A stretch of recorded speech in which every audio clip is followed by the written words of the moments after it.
বুঝতে কারো কোনো প্রবলেম থাকে বা কোনো জায়গা তোমার কাছে মনে হয় যে একবার রিপিট করা দরকার, তাহলে নোটিফাই করো, কারণ জাস্ট 1 উইক পরে তোমাদের মিড টার্ম পরীক্ষা হবে এবং ওখানে এরকম কিছু প্রবলেম তোমাদের থাকতেই পারে। অলরাইট, সো হোপফুলি এইটুকুতে প্রবলেম নেই। তাহলে আমরা ইন্টিগ্রেশনে চলে যাই। সো ইন্টিগ্রেশনে যদি আসো তাহলে খেয়াল করে দেখো কিছুই না, প্রথমে আমাদের এখানে দুটো পার্ট আছে, একটা আর দুইটা। সো এই দুইটা পার্টকে আমাদের আলাদা করতে হবে। সো আমরা এখানে আলাদা করে ফেললাম দুইটা পার্টকে। সো আমি যখন দুইটা পার্টকে আলাদা করব তখন বেসিক্যালি দেখো আমার দুইটা ইন্টিগ্রেশন। সো আমি প্রথমে এখানে জাস্ট দুটো পার্টকে আলাদা করলাম। এটা আচ্ছা, কেউ একজন অ্যানোটেশন দিয়েছো, ওটা একটু রিমুভ করো। গুড। সো আমাদের ফার্স্ট পার্ট হচ্ছে এই যে জাস্ট একটা পার্টকে আলাদা করা হলো আর সেকেন্ড পার্টকে আলাদা করলাম। এবার এটা অবশ্য আলাদা করার আগে আমি ফাই এর রেসপেক্টে ইন্টিগ্রেশনটা করে নিয়েছি। তার কারণ হলো, এটার একটা কারণ হচ্ছে যে তুমি চাইলে দুটোকে আলাদা করে ফাই এর রেসপেক্টে ইন্টিগ্রেশনটা পরেও করতে পারতা, বাট এটাতে শুধুমাত্র জিনিসটা লম্বা হতো। সো কেউ যদি পরে করতে চাও কোনো সমস্যা নাই, বাট আমি ফাই এর রেসপেক্টে আগেই করে ফেললাম। তার কারণ আমি চেক করে দেখলাম যে আমার এই ইকুয়েশনের মধ্যে, জাস্ট খেয়াল করে দেখো, এখান থেকে শুরু করে এত দূর এই অংশটুকুর মধ্যে ফাই কোথাও নাই, ফাই শুধুমাত্র এই জায়গাটুকুতে আছে। তাহলে আমি যে এই দুইটা অংশকে সেপারেট করব, সেটাতে কিন্তু ফাই এর কোনো ইন্টারফিয়ারেন্স নাই। যদি থাকতো তাহলে আমাকে সেপারেট করে কাজ করতে হতো। জাস্ট ব্যাপারটা বোঝো। বাট আমি এখানে চেক করে দেখলাম যে আমার ফাই শুধুমাত্র এই জায়গাটুকুতে আছে, বাকি অংশটুকুর মধ্যে যেহেতু কোথাও কোনো ফাই নাই, এই কারণে আমি ফাইকে সেপারেট করে এখানে নিয়ে চলে গেলাম। তাহলে আমার ক্যালকুলেশনটা একটু সিম্পল হয়। বাট যদি এরকম হতো, অ্যাজ ফর এক্সাম্পল, এই জায়গায় একটা ফাই থাকতো, তাহলে কিন্তু এটা আমি করতে পারতাম না। আগে আমাকে দুইটা পার্টে সেপারেট করতে হতো, এরপরে দুটো পার্ট আলাদা আলাদা, প্রতিটা পার্ট আলাদা আলাদা করে করতে হতো। তোমরা কি আমার কথাটা বুঝতে পেরেছো না আমি আরেকবার বলবো? একটু আরেকবার বলেন স্যার, আরেকবার একটু বলেন স্যার। Okay fine. আমি জাস্ট প্রথমে খেয়াল করে দেখো, আগে রিমাইন্ড করো, জাস্ট সব কথা ভুলে যাও, ধরে নিচ্ছি তুমি প্রসিডিউরটা বুঝেছো। তাহলে প্রথমে খেয়াল করো যে আমাদের এই জায়গায় রো এর রেসপেক্টে ইন্টিগ্রেশন আছে এবং ফাই এর রেসপেক্টে ইন্টিগ্রেশন আছে। তাহলে বাট এখানে আমাদের এজ এর দিকেও একটা ইন্টিগ্রেশন আছে, এ রো দিকেও একটা আছে। তাহলে আমাদেরকে প্রথমে যেটা করতে হবে, দুটো পার্টকে সেপারেট করতে হবে। তো এখানে আমি চাইলে এখান থেকে ডিরেক্ট এখানে চলে যেতে পারতাম, দ্যাট ইজ দুটো পার্টকে সেপারেট করে এই জায়গায়ও ফাই থাকতো, এই জায়গায়ও ফাই থাকতো। দ্যাট ইজ তোমাদের খাতা যেহেতু ওটা শেয়ার করা আছে, সো এটা লিখলে হোপফুলি কোনো প্রবলেম নাই। সো আমাদের এখানে যা ছিল এখানেও হুবহু তাই থাকতো, there is no problem with that. তো খেয়াল করে দেখো, আমাদের এই জায়গায় আমি যদি ফাই এর রেসপেক্টে, দ্যাট ইজ এখানে তখন ডি ফাই থাকতো। কথা ঠিক কিনা? এটুক তো সবাই বুঝতে পারছো যে দুইটা পার্টকে জাস্ট আলাদা করে ফেললাম। সো এই দুইটা পার্টকে যদি আলাদা করি, তাহলে সাপোজ আমি এই অংশটাকে আগে ফাই এর রেসপেক্টে ইন্টিগ্রেট করব। সো এখানে জাস্ট খেয়াল করে দেখো, কোথাও কোনো ফাই নাই, তাহলে ফাই এর রেসপেক্টে ইন্টিগ্রেট করলে শুধু ফাই হবে, লিমিট বসালে 0 থেকে 2 পাই হবে, ঠিক কিনা? তাহলে এই অংশটার জন্য আমি যদি ফাই এর রেসপেক্টে ইন্টিগ্রেট করি তাহলে 2 পাই পাওয়া যাবে। সিমিলারলি এই অংশটাতেও খেয়াল করে দেখো, কোথাও কোনো ফাই নাই, তাহলে ফাই এর রেসপেক্টে যদি আমি ইন্টিগ্রেট করি, তাহলে ডি ফাই কে ইন্টিগ্রেট করলে ফাই পাওয়া যাবে, লিমিট বসালে 0 থেকে 2 পাই পাওয়া যাবে। কথা ঠিক আছে?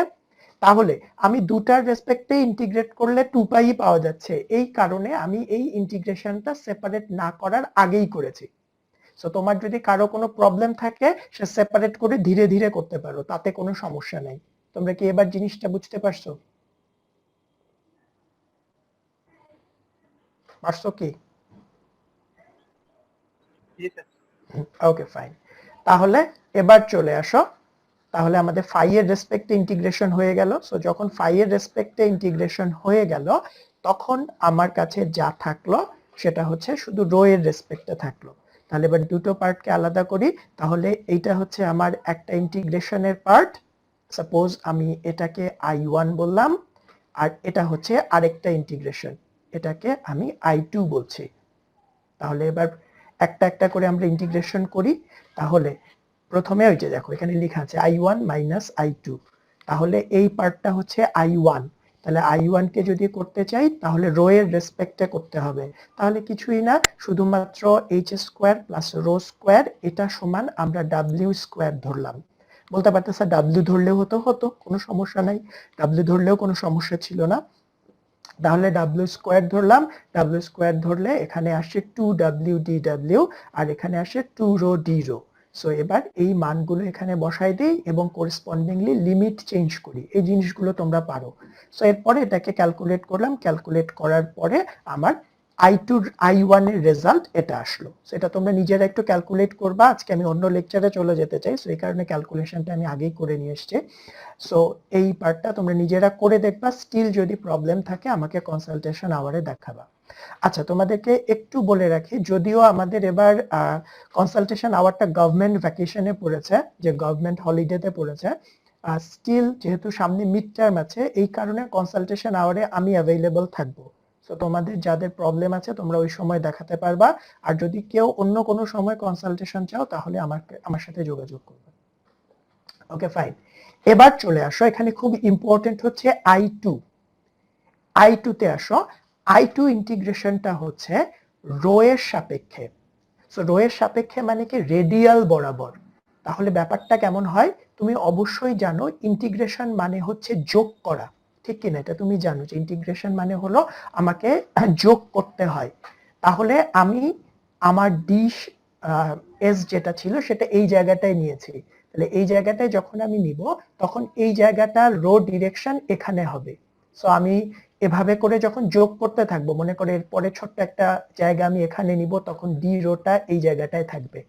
সো এবার এরকম করে যখন আমি পুরোটার মধ্যে, পুরো এই ডিস্কটার মধ্যে রো বরাবর ইন্টিগ্রেশন করব, তখন কিন্তু প্রতিটা ইন্টিগ্রেশন এরকম করে আসতে থাকবে এবং আমার ডিস্কটা কিন্তু ইউনিফর্ম, খেয়াল করে দেখো। তাহলে আমার ডিস্কটা যদি ইউনিফর্ম হয়, এই বরাবর তুমি যেই রো এর জন্য ইন্টিগ্রেশনের যে রেজাল্টটা পেলা, এই বরাবর কিন্তু তুমি রো এর জন্য ইন্টিগ্রেশনের হুবহু সেম রেজাল্ট পাবা, কিন্তু একটা আরেকটার অপোজিট হবে।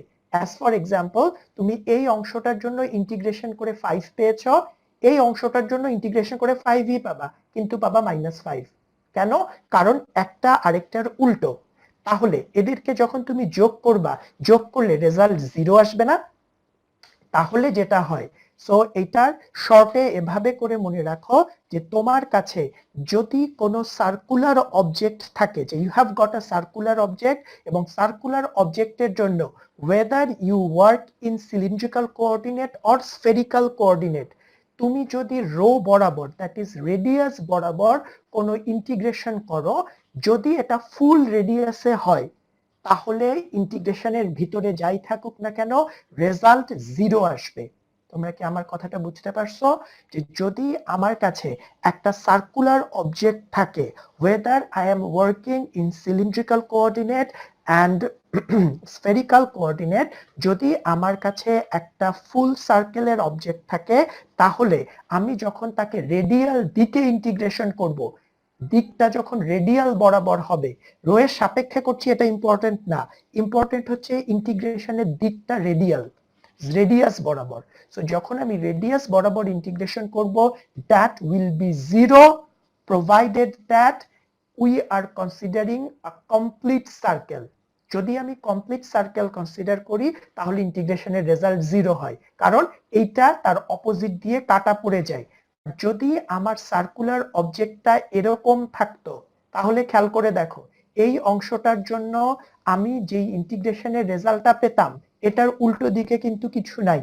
সো হাফ সার্কেলের জন্য কিন্তু আমাদের এর রেজাল্ট নন জিরো হবে, দ্যাট ইজ তখন তোমাকে এই ইন্টিগ্রেশনটা করতে হবে। কিন্তু যদি ফুল সার্কেল হয় তোমার ইন্টিগ্রেশনটা করার দরকার নাই, তুমি ডিরেক্ট বলে দিতে পারো এটা 0 হবে। তোমরা কি এই জায়গাটা বুঝতে পারছো না? আমি আবার বলবো। বুঝছি sir. Okay fine, great.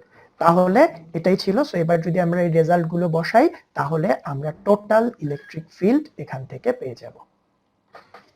So this is the expression of electric field of the circular, that is the annular disk.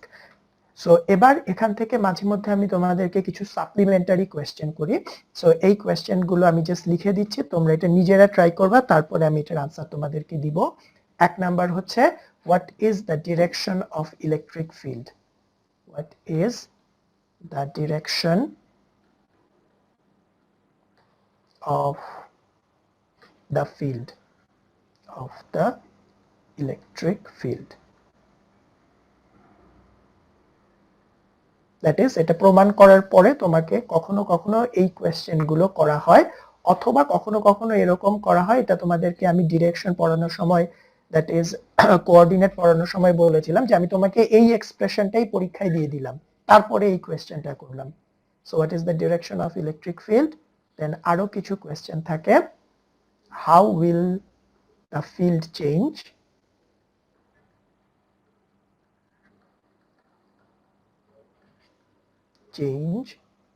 if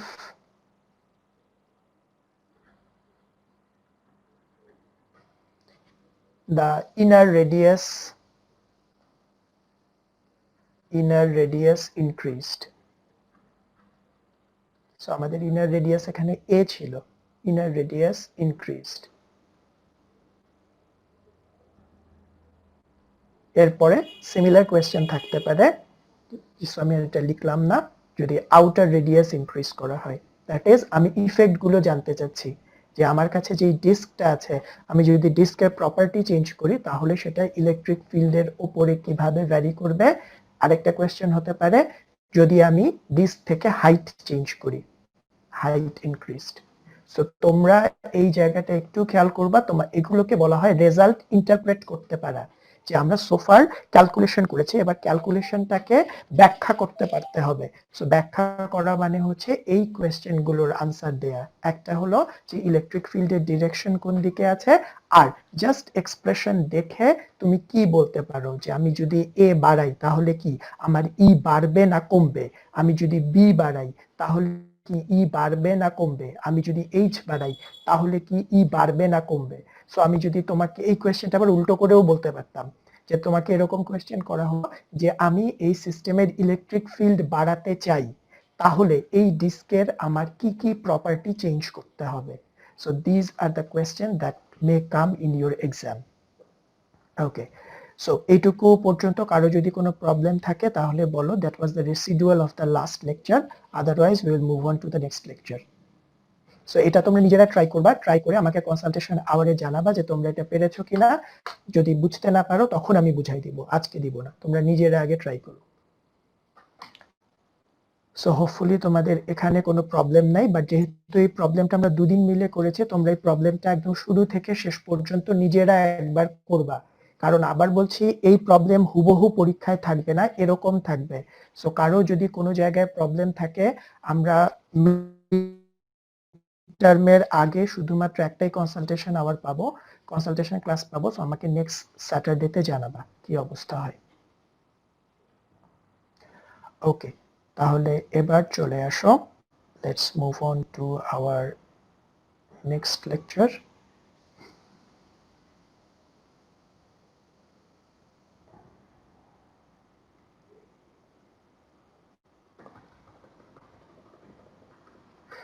Alright, so now today we want to talk about next thing. So এর আগের জিনিসগুলো যাদের একদম মাথার উপর দিয়ে যাচ্ছিল, then forget about it, you don't have to remember. So এখন একদমই নতুন কথাবার্তা শুরু হয়ে যাবে। So now first we want to talk about a term that is called electric flux density. So the first thing is that আমরা সোফার যে জিনিসটা পড়ে এসেছি, যে আমাদের সিচুয়েশনটা ছিল এরকম, যে যদি আমি চিন্তা করি আমার কাছে এখানে একটা চার্জড অবজেক্ট আছে, সেই চার্জড অবজেক্টের চার্জ হচ্ছে কিউ, এবং সাপোজ পয়েন্ট চার্জ ধরলাম, পয়েন্ট ধরতে পারো, ডিস্ট্রিবিউটেড ধরতে পারো, what ever it is. I have got a charged system, এই চার্জ সিস্টেমের মধ্যে কিউ পরিমাণ চার্জ আছে, এবং এই চার্জ থেকে আমি সেই চার্জের চারিদিকে তার প্রভাবটা জানতে চাই, তার ইফেক্টটা জানতে চাই।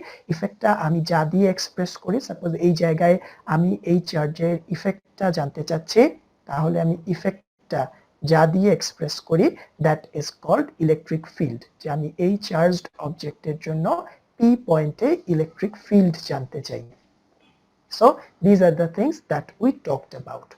তাহলে আমাদের এই যে যখন আমরা ইলেকট্রিক ফিল্ড বের করি তাহলে electric field is nothing but that shows the effect of a charged system. Effect of a charged system. একটা চার্জড সিস্টেমের ইফেক্টকে প্রকাশ করে যে তার চারিদিকে ইফেক্টটা কেমন। বাট ইলেকট্রিক ফিল্ড আমাদের মিডিয়ামের উপরে ডিপেন্ড করে কি করে না। সো আমি যদি এই চার্জটাকে এবার এখান থেকে সরিয়ে একটা তেলওয়ালা তেলের মধ্যে ডুবিয়ে দেই তাহলে ইলেকট্রিক ফিল্ড সেম থাকবে না ইফেক্টটা চেঞ্জ হয়ে যাবে? চেঞ্জ হবে ইফেক্ট 74 চেঞ্জ হয়ে যাবে। তাহলে this is a property that depends on medium. So এটা মিডিয়ামের উপরে ডিপেন্ড করে। এবার জাস্ট যেহেতু এটা মিডিয়ামের উপরে ডিপেন্ড করছে তার মানে আমি যখন এটাকে অন্য একটা মিডিয়ামের মধ্যে প্লেস করছি তখন ইলেকট্রিক ফিল্ড ডিফারেন্ট পাওয়া যাচ্ছে। এই মিডিয়াম ইফেক্টটাকে সাপ্রেস করার জন্য যে আমি এমন একটা প্রপার্টি নিব যেটা চার্জের উপরে ডিপেন্ড করবে, ডিসটেন্সের উপরে ডিপেন্ড করবে, কিন্তু মিডিয়ামের উপরে ডিপেন্ড করবে না, কিন্তু একই জিনিসই বোঝাবে। দ্যাট ইজ সে চার্জের ইফেক্ট বোঝাবে, চার্জের চারিদিকে কোন জায়গায় কি পরিমাণ ফিল্ড আছে সেটাই বোঝাবে, কিন্তু সে মিডিয়ামের রেসপেক্টে এই যে চেঞ্জটা হচ্ছে সে চেঞ্জটাকে বোঝাবে না, এরকম একটা টার্মকে বলা হয় D. This is called electric flux density. So this is flux density. তাহলে ফ্লাক্স ডেন্সিটি কি? Flux density একই জিনিসই প্রকাশ করে, that is it also expresses the effects of a charged system. যে একটা চার্জ সিস্টেমের চারিদিকে কি পরিমাণ ইফেক্ট আছে সে সেই ইফেক্টটাকেই প্রকাশ করে। there is no problem with that. কিন্তু এখানে একটা কিন্তু আছে, সেটা হলো it doesn't show the effect of medium. সে মিডিয়ামের ইফেক্টটা শো করে না। তার মানে হলো যে আমি যদি এই চার্জের জন্য পি পয়েন্টে ডিপি বের করতে চাই তাহলে এয়ারের জন্য যা ফ্লাক্স ডেন্সিটি পি পয়েন্টে পাওয়া যাবে সিমিলার ফ্লাক্স ডেন্সিটি আমরা ওয়াটারের জন্য পাবো। সো আমি যদি এই চার্জটাকে ওয়াটারের মধ্যে ডুবাই দেই সেম পাওয়া যাবে, এটা মিডিয়ামের উপরে ডিপেন্ড করবে না।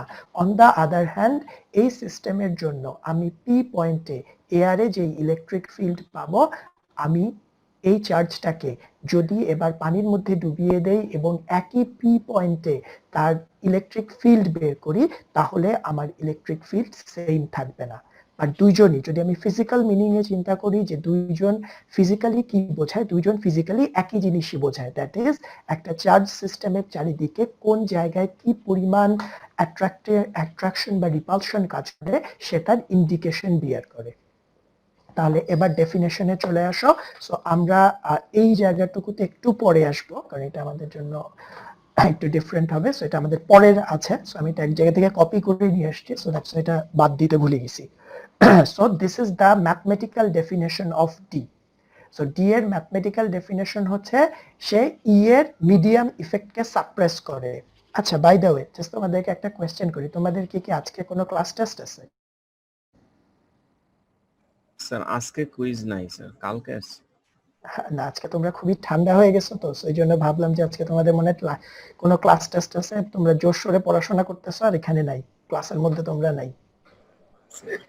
ওকে ফাইন, অলরাইট, তাহলে আসো now let's take the definition of flux density. তাহলে ফ্লাক্স ডেন্সিটির ডেফিনেশন হচ্ছে দুই রকম ডেফিনেশন হয়। একটা হচ্ছে যে যদি তোমার ভ্যাকুয়াম বা এয়ারে তুমি চিন্তা করো তাহলে ফ্লাক্স ডেন্সিটির ডেফিনেশন হচ্ছে D is equal to epsilon naught E।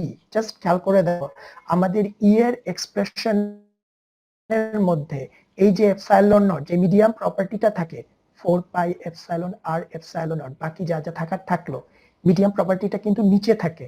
So আমি যদি এটাকে বাদ দিতে চাই, ইফেক্টটাকে বাদ দিতে চাই তাহলে গুণ করে দিতে হবে।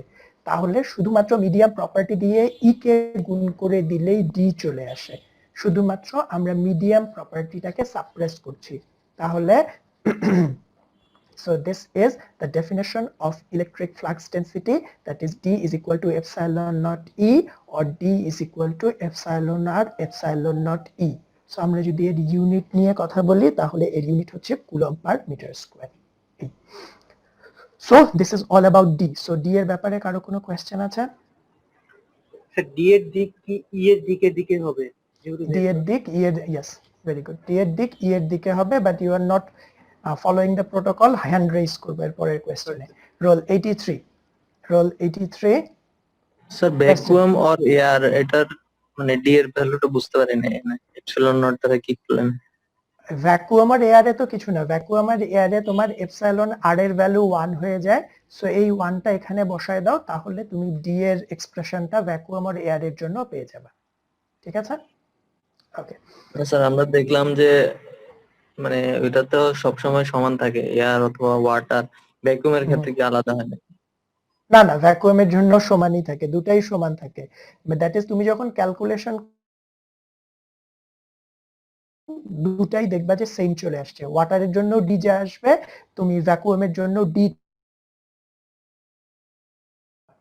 দ্যাট একই সেম ডি পাওয়া যাবে। দ্যাট ইজ ডি কখনোই মিডিয়ামের রেসপেক্টে চেঞ্জ হবে না। বাট তুমি যখন ইলেকট্রিক ফিল্ডের সাথে ডি কে রিলেট করতে চাইবা, তখন ভ্যাকুয়ামের জন্য এই ফর্মুলা লাগবে, অন্য কোনো মিডিয়ামের জন্য এই ফর্মুলা লাগবে। দ্যাট ইজ ইলেকট্রিক ফিল্ডের তোমার মিডিয়াম প্যারামিটারটাকে সাপ্রেস করতে হবে। ঠিক আছে? ওকে। এবার আসো, ইলেকট্রিক ফিল্ডের সাথে রিলেটেড আরেকটা টার্ম থাকে, এটা আমরা খুব বেশি ইউজ করব না কারণ এটা আমাদের লাগে না খুব বেশি, which is called flux sorry, এখানে একটা জিনিস ভুল আসছে, এটা হবে ইলেকট্রিক ফ্লাক্স। সো ইলেকট্রিক ফ্লাক্সের ডেফিনিশন হচ্ছে ডি এর সারফেস ইন্টিগ্রেশন করলে ইলেকট্রিক ফ্লাক্স পাওয়া যায়।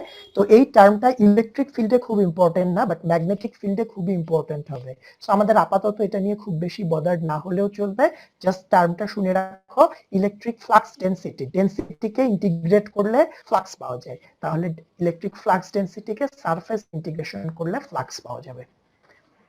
Now let's move on to a very important thing, is that postulates of electrostatics. Okay, এবার ফার্স্টে আমি তোমাদের একটা বোনাস টেস্ট নিব।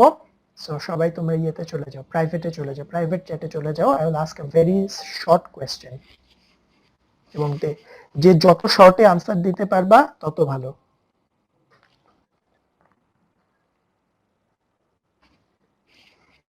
সো সবাই প্রাইভেট চ্যাটে চলে যাও।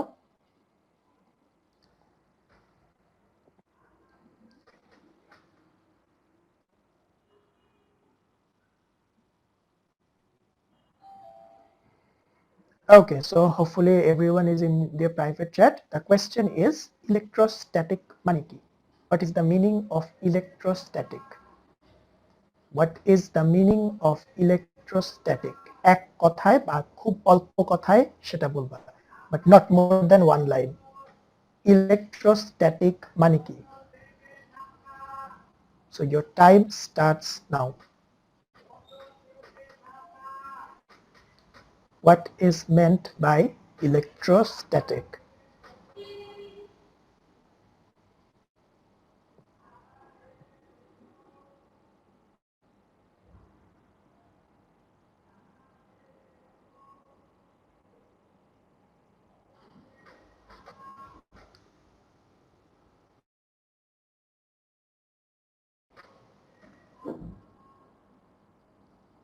স্যার সেন্ড করতে পারছি না সেন্ড হচ্ছে না, দিলে কি বলে? স্যার, আমি তো লিখলাম তারপর সেন্ড করতে হচ্ছে, এন্টার দাও, এন্টার দিলে চলে যাবে।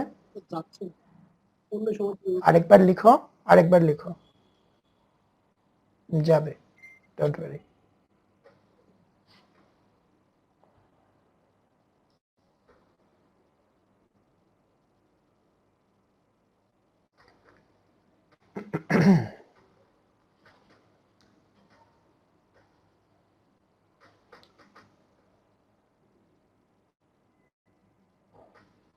পারতেছি না। 89 এখনো সমস্যা? আমারটা মনে হয়েছে। ওকে, হবে। Alright, here comes your last 5 seconds. 5, 4, 3, 2, 1, and done. Okay, done. আর আসবে না, আর আসবে না 26 পর্যন্ত তো হলো, আর আসবে না। Okay fine. অলরাইট, যাদের প্রবলেম হয়েছে তারা আমাকে পরে যে what is mean by electrostatic, electrostatic মানে কি? স্থির তড়িৎ। Electron charge with static force. Static তোমরা মিন্স কি স্থির, আর ইলেকট্রন মিন্স ইলেকট্রিক ফিল্ডের সাথে মানে চার্জের সাথে পরিবর্তন হবে না। 130 আরেকবার, 130 আরেকবার। স্ট্যাটিক, যেহেতু স্ট্যাটিক বলা আছে সেক্ষেত্রে স্থির, আর ইলেকট্রো মানে ইলেকট্রিক চার্জ, তো ইলেকট্রিক চার্জটা টাইমের সাথে পরিবর্তন হবে না। ইলেকট্রিক চার্জ টাইমের সাথে পরিবর্তন হবে না। Okay good. অলরাইট, সো তোমরা কি আবার বাংলিশে লিখছো নাকি স্থির তড়িৎ? এই ঠিক ছিলাম স্যার, পরে আবার চেঞ্জ স্যার, করে ওইটা ভাবলাম লিখতে যে আপনি নিছিলাম, প্রথম দিনে স্যার। বলছিলেন ইংলিশ ছাড়া চলবে না। ওইটা লিখতে নিলে নেগেটিভ মার্ক হবে, আজকের অ্যাটেন্ডেন্স তো যাবে, এর আগের দিনেরটাও যাবে। এবার আসো।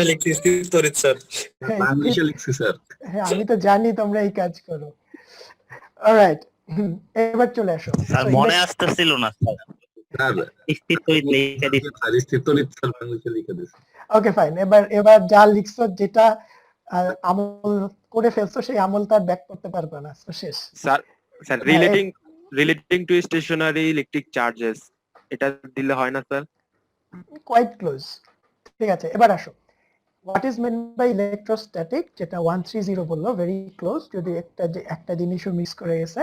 ইলেকট্রোস্ট্যাটিক মানে হচ্ছে যেখানে চার্জ গুলো মুভ করবে না। সো চার্জ মুভ করবে না, তার আলটিমেট ইফেক্ট আমি কি পাবো? আমি পাবো এখানে যত কিছু থাকবে, যেমন electric field, this field will not depend with time. So আমার চার্জ যেহেতু মুভ করবে না, আমার সব প্রপার্টি ফিক্সড থাকবে। যেটা হয় যে আমি টার্মটার মানে বলতে পারি বাট ডেফিনেশন বলতে পারি না, কারণ আমি চ্যাপ্টার পড়ছি বাট চ্যাপ্টারের ডেফিনেশন মাথায় থাকে না, that is sometimes it becomes very unfortunate.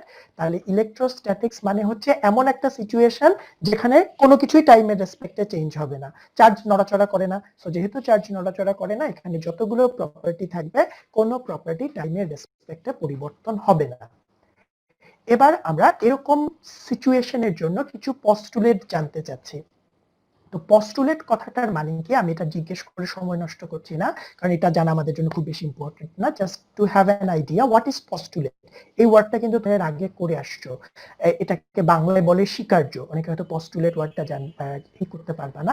This is called স্বীকার্য। সো স্বীকার্য মানে কি, যখন কোনো থিওরি ডেভেলপ করা হয়, তখন থিওরি ডেভেলপ করার সময় কিছু কিছু বিহেভিয়ার, আমি যার থিওরি ডেভেলপ করছি তার কিছু বিহেভিয়ার অ্যাকসেপ্ট করে নেওয়া হয় based on some physical evidence, যে আমি তার কোনো এভিডেন্স দেখতে পাচ্ছি, সেটা রেসপেক্টে আমি কিছু কিছু জিনিস অ্যাকসেপ্ট করে নিই, বাট তার হয়তো তখন কোনো ম্যাথমেটিক্যাল প্রুফ থাকে না, কনক্রিট ম্যাথমেটিক্যাল এভিডেন্স থাকে না। এরকম কিছু আইডিয়াকে বলা হয় স্বীকার্য। যে থিওরি ডেভেলপ করার জন্য I have to accept something based on the evidence or based on the incidents that I am observing. আমার অবজারভেশনের উপরে বেস করে আমি কিছু কিছু জিনিস অ্যাকসেপ্ট করে নেই, দোজ আর কল্ড স্বীকার্য অর পস্টুলেট। এবং যে কোনো থিওরি, আমাদের এই পুরো ওয়েভের, যে আমরা যখন পড়তে যাব কিছুদিন পরে দেখবা মিডের পরে, যে আমাদের পুরো ওয়েভ আসলে এরকম কিছু পস্টুলেটের উপরে দাঁড়া হয়ে আছে। বাট এখন তো আমরা ওয়েভ পড়ছি না, এখন আমরা পড়ছি ইলেকট্রোস্ট্যাটিক, দ্যাট ইজ এমন সিচুয়েশন যেখানে ইলেকট্রিক ফিল্ড টাইমের রেসপেক্টে চেঞ্জ হয় না। এরকম সিচুয়েশন দুইটা পস্টুলেটের উপরে বেস করে আছে। Now we want to talk about that. Let's talk about the first postulate. First postulate হচ্ছে, তুমি যদি ইলেকট্রিক ফিল্ডের ডাইভারজেন্স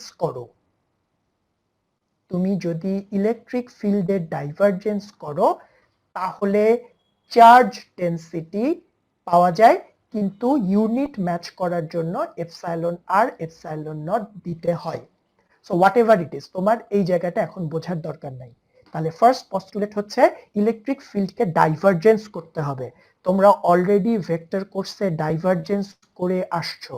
সো আমাকে বলো, আমি যখন কোনো একটা ভেক্টরের ডাইভারজেন্স করি তখন ফিজিক্যালি কি পাওয়া যায়? আমি যখন কোনো একটা ভেক্টরের ডাইভারজেন্স করি তখন ফিজিক্যালি কি পাওয়া যায়, মানে ফিজিক্যাল মিনিংটা কি।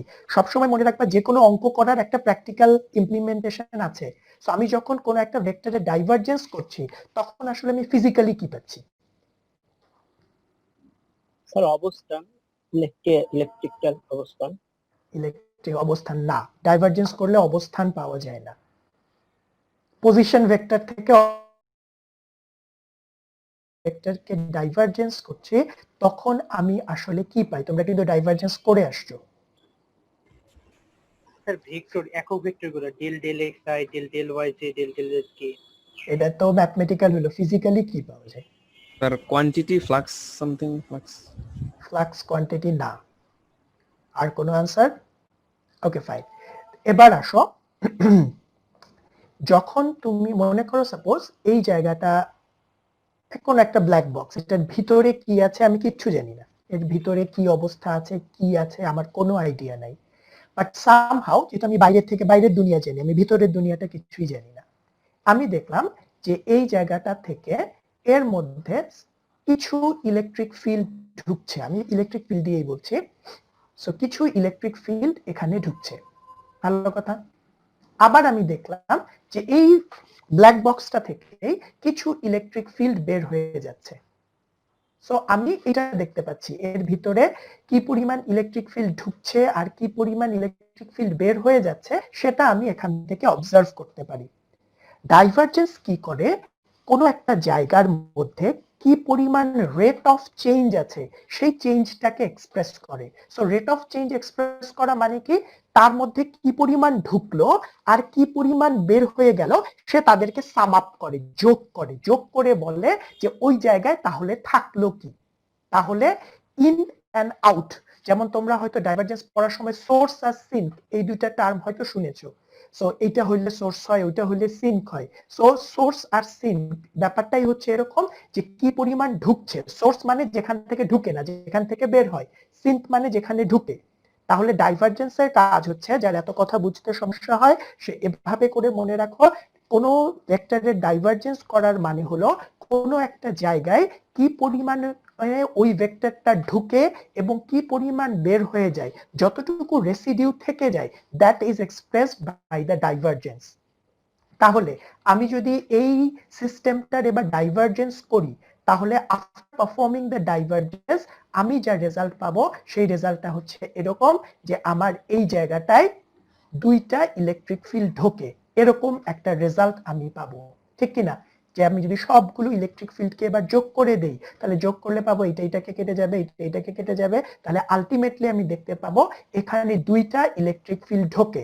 সো যখন আমি ডাইভারজেন্স করব তখন এই ইনফরমেশনটা আমার কাছে আছে যে ওই জায়গার রেজাল্টেন্ট ইলেকট্রিক ফিল্ড, রেজাল্টেন্ট বলাটা ঠিক না, ওই জায়গার সিচুয়েশনটা কেমন, যে ওখানে ফাইনালি ইলেকট্রিক ফিল্ড কি ওখানে ঢোকে না ইলেকট্রিক ফিল্ড ওখান থেকে বের হয়, এবং কত ইন্টেন্সিটি থাকে সেই ইন্টেন্সিটিটা আমি পাবো, rate of change with respect to space. Divergence করলে এটা পাওয়া যায়। তো এটা করলাম, এটা করে আমার কি লাভ হলো? আমি কিন্তু এই জায়গাটা সম্পর্কে জানতাম না, বাট যখন আমি একে ডাইভারজেন্স করলাম তখন এবার এই বক্সের ভিতরে চার্জের অবস্থা কি আমি কিন্তু সেটা বলতে পারি। কেমনে বলতে পারি? আমি ফাইনালি দেখলাম এই বক্সের মধ্যে ফাইনালি ডাইভারজেন্স করার পরে দুইটা চার্জ ঢুকে বা সাম কিছু চার্জ ঢোকে। তাহলে বলো তো এই বক্সের ভেতরে যেই চার্জ আছে সেটা পজিটিভ না নেগেটিভ? এই বক্সের ভেতরে যে চার্জ আছে সেটা পজিটিভ না নেগেটিভ? পজিটিভ। পজিটিভ। ওই পড়াশোনা তো কিছু করতেছ না। ইলেকট্রন ঢুকলে তো স্যার নেগেটিভ হবে। শোনো, তোমাদেরকে আগে পড়ানো হয়েছিল পজিটিভ চার্জ থেকে ইলেকট্রিক ফিল্ড বের হয়, নেগেটিভ চার্জে গিয়ে ইলেকট্রিক ঢোকে। তাহলে এবার বলো আমার এই ব্ল্যাক বক্সের মধ্যে কি ধরনের চার্জ আছে? তুমি বাইরে থেকে কি দেখতে পাচ্ছ? ইলেকট্রিক ফিল্ড ঢুকছে। ইলেকট্রিক ফিল্ড কোথায় ঢোকে? ইলেকট্রিক ফিল্ড শুধুমাত্র নেগেটিভ চার্জে ঢোকে। তাহলে জাস্ট খেয়াল করে দেখো যে আমি যখন আমাকে এই সিচুয়েশনটা দেয়া হচ্ছে তখন কিন্তু আমি বলতে পারছি না যে এই জায়গাটায়, কারণ এর ভিতরে কি আছে আমি জানি না, সো এই জায়গাটায় পজিটিভ চার্জ আছে না নেগেটিভ চার্জ আছে বা কি পরিমাণ চার্জ আছে আমার কোনো আইডিয়া নাই। বা যখন আমি এর ডাইভারজেন্স করে ফেলাম, সো তখন এবার কিন্তু আমি বলতে পারি এই জায়গায় নেগেটিভ চার্জ আছে, এবং ওই ডাইভারজেন্সের ভ্যালু থেকে আমি আইডিয়া পেতে পারি যে এই জায়গায় কি পরিমাণ চার্জ আছে। তাহলে আলটিমেট রেজাল্ট যেটা আসলো যে আমি যখন কোন ইলেকট্রিক ফিল্ডের ডাইভারজেন্স করি, সেই ডাইভারজেন্স আমাকে কোনো একটা লোকেশনের বা কোনো একটা অবজেক্টের চার্জ সম্পর্কে আইডিয়া দেয়, বেসিক্যালি চার্জ ডেনসিটি সম্পর্কে আইডিয়া দেয়। বাট প্রবলেম যেটা হয় এর সাথে এর একক ম্যাচ করে না, সো একক ম্যাচ করানোর জন্য আমাদের মিডিয়াম প্রপার্টি দিতে হয়। So this is the first postulate of electrostatics is that electric field এর ডাইভারজেন্স করলে চার্জ পাওয়া যায়। সো ইলেকট্রিক ফিল্ডের ডাইভারজেন্স করলে চার্জ পাওয়া যাবে। So divergence of electric field is equal to charge density by epsilon r epsilon naught। যে বলবা যে স্যার এতক্ষণ পর্যন্ত কিচ্ছু বুঝি নাই, তোতা পাখির মতো এই লাইনটা মুখস্থ করে ফেলো, কারণ এটা আমাদের লাগবে। This is some fundamental idea regarding electric field.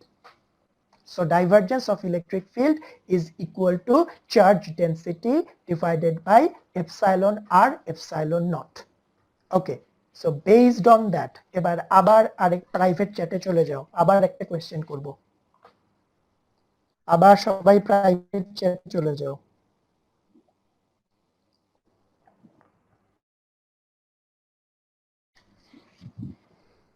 গিয়েছো সবাই? ওকে, কোয়েশ্চেনটা শোনো, আমি দুইবার রিপিট করব, তারপরে 30 সেকেন্ড টাইম আনসার দিবা। একটা ব্ল্যাক বক্স আমার কাছে আছে, দেখা গেল এই ব্ল্যাক বক্সের মধ্যে 4টা ইলেকট্রিক ফিল্ড ঢোকে এবং 4টা ইলেকট্রিক ফিল্ড বের হয়ে যায়। আমার কাছে একটা ব্ল্যাক বক্স আছে, সেই ব্ল্যাক বক্সের মধ্যে 4টা ইলেকট্রিক ফিল্ড ঢোকে এবং 4টা ইলেকট্রিক ফিল্ড বের হয়ে যায়। কোয়েশ্চেন হচ্ছে এই ব্ল্যাক বক্সের যেই চার্জ আছে সেটা কি পজিটিভ না নেগেটিভ? একটা ব্ল্যাক বক্সের মধ্যে আমি দেখলাম 4টা ইলেকট্রিক ফিল্ড ঢোকে, 4টা বের হয়ে যায়, বা জেনারেলি বলি কারণ তা তো আর গোনা যায় না, যতগুলো ইলেকট্রিক ফিল্ড ঢোকে ঠিক ততগুলোই বের হয়ে যায়।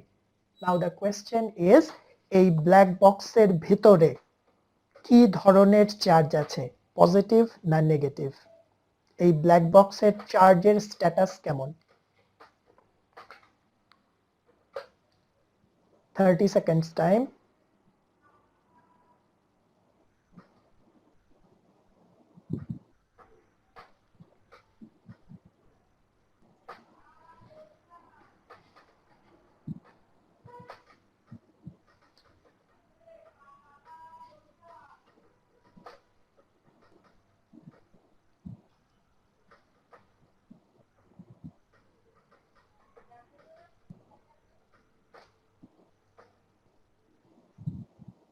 Okay, last 5 seconds. 5, 4, 3, 2, 1, and we are done. Okay, done. আর আনসার আসবে না। ওকে, এবার বলো ব্ল্যাক বক্সের চার্জের অবস্থা কি, পজিটিভ না নেগেটিভ? স্যার একটা হবে না, জিরো হবে স্যার। জিরো হবে। কেন জিরো হবে? স্যার ঢুকতেছে আবার বের হয়ে যাচ্ছে স্যার, পজিটিভও না নেগেটিভও না স্যার। ভেরি গুড, ইয়েস, এই আনসার ইজ এই ব্ল্যাক বক্সের ভিতরে কোনো চার্জ নাই। দ্যাট মিন্স আমি যদি একে ডাইভারজেন্স করি, the divergence of electric field will be zero, and from here we come to a very important conclusion, and that conclusion is for a charge free region, যেখানে কোনো charge free region charge থাকে না, charge free রিজিয়নের জন্য divergence of electric field zero হয়। আমাদের সামনে গিয়ে এখন হয়তো খুব বেশি লাগবে না, বা আমাদের প্রবলেমে থাকতেও পারে যে কোথাও গিয়ে তুমি ইলেকট্রিক ফিল্ডের ডাইভারজেন্স করে জিরো পেলা, তাহলে তুমি কি ডিসিশন দিতে পারো? ডিসিশন দিতে পারো আমি যার ডাইভারজেন্স করেছি সেখানে কোনোই চার্জ নাই, that is a neutral zone. অথবা এটাকে আমাদের কখনো কখনো টেকনিক্যালি চার্জ ফ্রি না বলে সোর্স ফ্রি রিজিয়ন বলে, that is called source free region. তাহলে আমাদের এই this is very important thing, সেটা হচ্ছে যে কোথাও যদি সোর্স ফ্রি না থাকে, সামনে গিয়ে দেখবা যে আমরা বেশিরভাগ সময় সোর্স ফ্রি রিজিয়ন নিয়ে কাজ করি। সো সোর্স ফ্রি রিজিয়নে কোনো ডাইভারজেন্স করলে জিরো পাওয়া যায় because there is no charge. Okay, I am very happy যে তোমরা এটার আনসার দিতে পারছো। আমাকে আরেকটু খুশি করে দাও, সবাই আবার প্রাইভেট চ্যাটে চলে যাও।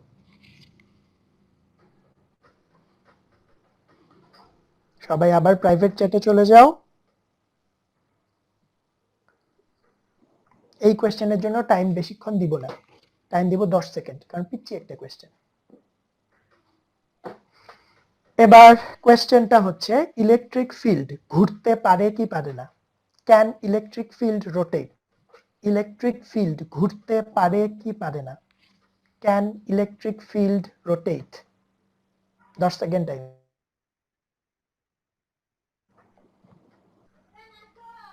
Yes or no?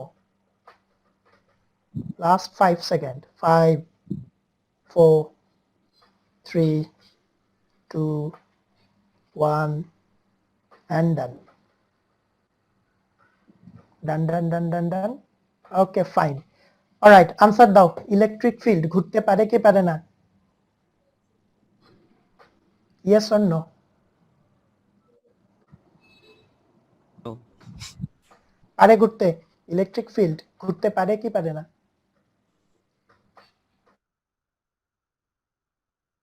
ও, এখন মুখে দাও না কেন? No sir. Yes, no, very good, sir. Yes, no, very good. Okay, দেখো, সো জাস্ট এবার আমি তোমাদেরকে বলি, তাহলেই বুঝে যাবা। মনে করো আমরা এটা তো আনচেঞ্জ, তার জন্য স্যার ঘুরতে পারবে না। ফিল্ড আনচেঞ্জ, তাই ঘুরতে পারবে না। Okay, that is good logic. Let's see. সেটা হচ্ছে যে আমাদের কাছে ইলেকট্রিক ফিল্ড মানে কি, পজিটিভ চার্জ থেকে একটা ইলেকট্রিক ফিল্ড বের হয় এবং সেই ইলেকট্রিক ফিল্ডটা কোনো একটা নেগেটিভ চার্জে গিয়ে ঢোকে। এটা আমরা জানি যে নেগেটিভ চার্জে ইলেকট্রিক ফিল্ড ঢোকে। সো এবার খেয়াল করো, একটা ইলেকট্রিক ফিল্ডকে যদি ঘুরতে হয়, যে একটা ইলেকট্রিক ফিল্ড রোটেট করতে পারবে, তাহলে তার জন্য যেটা দরকার, সে যেখান থেকে বের হবে তাকে সেখানেই ঢুকতে হবে। দ্যাট ইজ, আমার এই পজিটিভ চার্জ থেকে ইলেকট্রিক ফিল্ড বের হয়ে পজিটিভ চার্জেই ইলেকট্রিক ফিল্ডকে ঢুকতে হবে। নাও টেল মি, এটা কি সম্ভব যে একটা পজিটিভ চার্জে ইলেকট্রিক ফিল্ড ঢুকবে? এটা কি আদৌ সম্ভব? সম্ভব না। এটা কখনোই সম্ভব না। তার মানে দিস ইজ নট পসিবল। এই পজিটিভ চার্জ থেকে ইলেকট্রিক ফিল্ড বের হয়ে তাকে কোনো একটা নেগেটিভেই ঢুকতে হবে। সো সে একটা নেগেটিভ খুঁজতে থাকে শেষ করার জন্য, পথটা শেষ করার জন্য। সে কখনোই যেখান থেকে শুরু হয়েছে সেখানে কিন্তু শেষ করতে পারে না। জাস্ট তুমি যদি একটা ব্যাটারি চিন্তা করো, কেন ব্যাটারির দুইটা মাথা থাকা লাগবে? একটা থাকলে কি হইতো? একটা থাকলে সমস্যা যেটা হইতো, যে এখান থেকে চার্জ আরেক জায়গায় যাওয়ার কোনো সুযোগ পেত না, সো কোনো কারেন্ট ফ্লো করতো না। তার মানে যেটা হচ্ছে, electric field cannot rotate. Electric field is rotational. So electric field is, এবং কোনো একটা ভেক্টরের ঘূর্ণন ক্ষমতা সে কতখানি ঘুরতে পারে কি পারে না, সেটা যেই টার্ম, যেই ম্যাথমেটিক্যাল টার্ম দিয়ে প্রকাশ করা হয়, সেটাও তোমরা করে আসছো। That is called curl. Curl. So কার্লের কাজই হচ্ছে, যেমন ডাইভারজেন্সের কাজ হচ্ছে কতটুকু ঢুকলো আর কতটুকু বের হলো সেটার হিসাব করা, কার্লের কাজ হচ্ছে একটা ভেক্টর কত জোরে বা কোন দিকে ঘোরে সেটার হিসাব করা, যে তার ঘূর্ণন ক্ষমতা কত, সে কি পরিমাণে ঘুরতে পারে। তাহলে ইলেকট্রিক ফিল্ড তো ঘুরতে পারে না, তাহলে তার কার্ল কি হবে? তার curl zero. So the curl of electric field is zero. This is our second postulate. তাহলে এবার এখানে চলে আসে, তাহলে ফার্স্ট পস্টুলেট একটু খেয়াল করো, এটা আমরা আছে। তাহলে ফার্স্ট পস্টুলেট হচ্ছে আমাদের 1 নাম্বার পস্টুলেট হলো ইলেকট্রিক ফিল্ডের ডাইভারজেন্স করলে চার্জ পাওয়া যায়, কিন্তু মিডিয়ামের সাথে ম্যাচ করে না। সো ম্যাচ করানোর জন্য আমাদের এখানে মিডিয়াম প্যারামিটার দিতে হয়। সো যেহেতু ফ্রি স্পেসের জন্য ইকুয়েশনটা এখানে বইয়ে লিখেছে, এই কারণে এপসাইলন আর নাই। সো আরো জেনারেলি বলতে গেলে এখানে এপসাইলন আর এপসাইলন নট আসবে।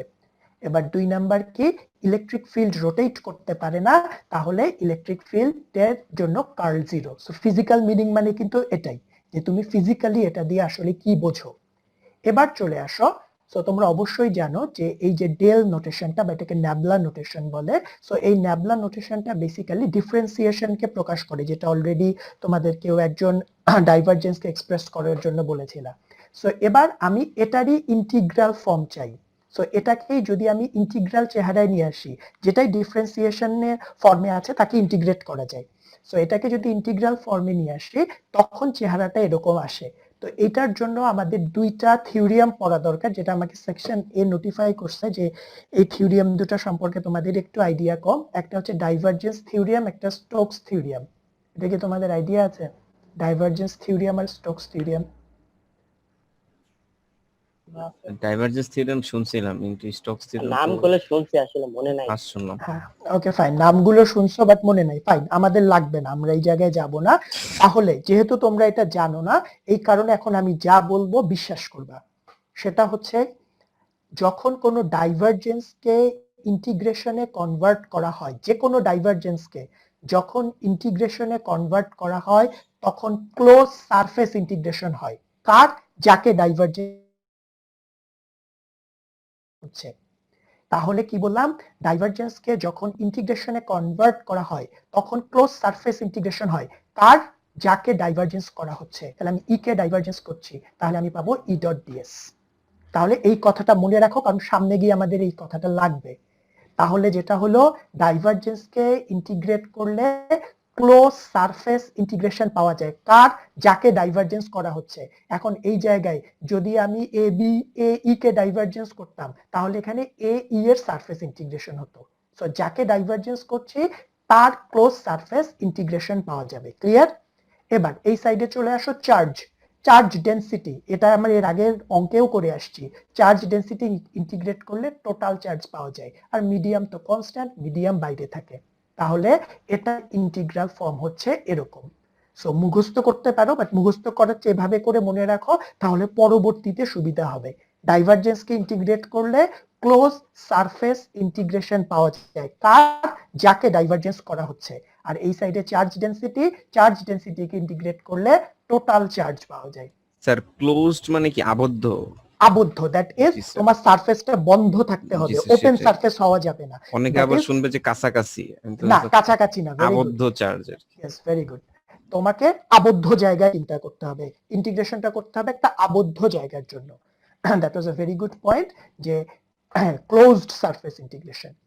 এবার চলে আসো, নেক্সট হচ্ছে কার্লকে ইন্টিগ্রেট করলে হয় ক্লোজ লাইন ইন্টিগ্রেশন। কার? যাকে কার্ল করা হচ্ছে। সো কার্লকে ইন্টিগ্রেট করলে ক্লোজ লাইন ইন্টিগ্রেশন হয়। অনেকে লাইনটাকে এল না বলে কন্টুয়ার বলে, কন্টুয়ার মানে চারিদিকের বেড়া। সো জাস্ট এটা আমাদের একটা ম্যাথমেটিক্যাল নোটেশন। সো আমাদের বইয়ে যেহেতু সি হিসেবে পাবো, আমরা সি ইউজ করি, বাট তুমি বাংলা এমনিতে মনে রাখো কার্লকে ইন্টিগ্রেট করলে ক্লোজ লাইন ইন্টিগ্রেশন হয়। সো এটা সবসময় বৃত্তই হতে হবে সেরকম কিছু নাই, এরকমও হইতে পারে ক্লোজ লাইন ইন্টিগ্রেশন। তাহলে আমরা কার্লকে ইন্টিগ্রেট করলে ক্লোজ লাইন ইন্টিগ্রেশন হয়। তাহলে কার্লকে ইন্টিগ্রেট করলাম, ক্লোজ লাইন ইন্টিগ্রেশন পাওয়া গেল। কার? যাকে কার্ল করা হচ্ছে। সো আমি এখানে ই কে কার্ল করছি, তাহলে ক্লোজ লাইন ইন্টিগ্রেশন হবে। সো এখানে মাঝে মধ্যে তোমরা কনফিউজ হয়ে যাও, এগুলোর উপর সবগুলোর উপরে কিন্তু ভেক্টর আছে। সো প্রিন্টের সময় ওই বোল্ড দিয়ে প্রকাশ করলে ভেক্টর থাকে না, সো এটা ভুলে যাইও না। এই আর জিরোকে 1000 বার ইন্টিগ্রেট করলে জিরোই হয়, অন্য কোনো কিছু হয় না, তাহলে এই সাইডে জিরো হবে। So this are the postulates of electrostatics in free space. So এবার আর কথা না বলে এগুলো আমরা অ্যাপ্লাই করি। সো আমাদের এর পরবর্তী পার্টে আমরা শুধু এগুলোর ম্যাথমেটিক্যাল অবস্থা দেখব। তো তার আগে এই রোল নাম্বার 89 কোয়েশ্চেন। স্যার আপনি যেটা বললেন স্যার ক্লোজ লাইন বা স্যার ক্লোজ সারফেস, তখন তো স্যার আমরা একটা ছোট জায়গায় তো স্যার এটা তো করতে হয় না স্যার? হ্যাঁ, ছোট জায়গাতে, হ্যাঁ অবশ্যই ছোট জায়গায় করতে পারো, বাট ছোট জায়গাটা শেষ হইতে হবে, ওপেন থাকা যাবে না। That is as for example, তোমাকে যদি বলা হয় যে তুমি এই বোতল, এই বোতলের ক্লোজ সারফেস ইন্টিগ্রেশন করো, তার মানে যখন তুমি ইন্টিগ্রেশন করবা এই পুরাটা বরাবর করতে হবে, তাতেও শেষ হবে না, এই বরাবর করতে হবে, এই বরাবর করতে হবে, এই বরাবর করতে হবে। ক্লোজ মানে সব পুরোটার উপরে। সেটা ছোট হলেও তো সমস্যা নেই, পুরোটা নিলেই হবে। ওকে, এবার আসো, এটা হচ্ছে তোমাদের একটা সাপ্লিমেন্টারি শীট, জেনারেলি অফলাইন টাইমে পরীক্ষার সময় এই শীটটা প্রোভাইড করা থাকে, সো অনলাইনেও তোমরা এটা ইউজ করতে পারবা। দ্যাট ইজ এর আগেও তোমাদেরকে আমি এই যে জাস্ট খেয়াল করো এই পার্টগুলোর জন্য সাপ্লিমেন্টারি দিয়েছিলাম, ডিএল, ডিএস, ডিভি, এখানে সবগুলো একসাথে দেয়া আছে, সো তুমি যে কোনোটা ফলো করতে পারো।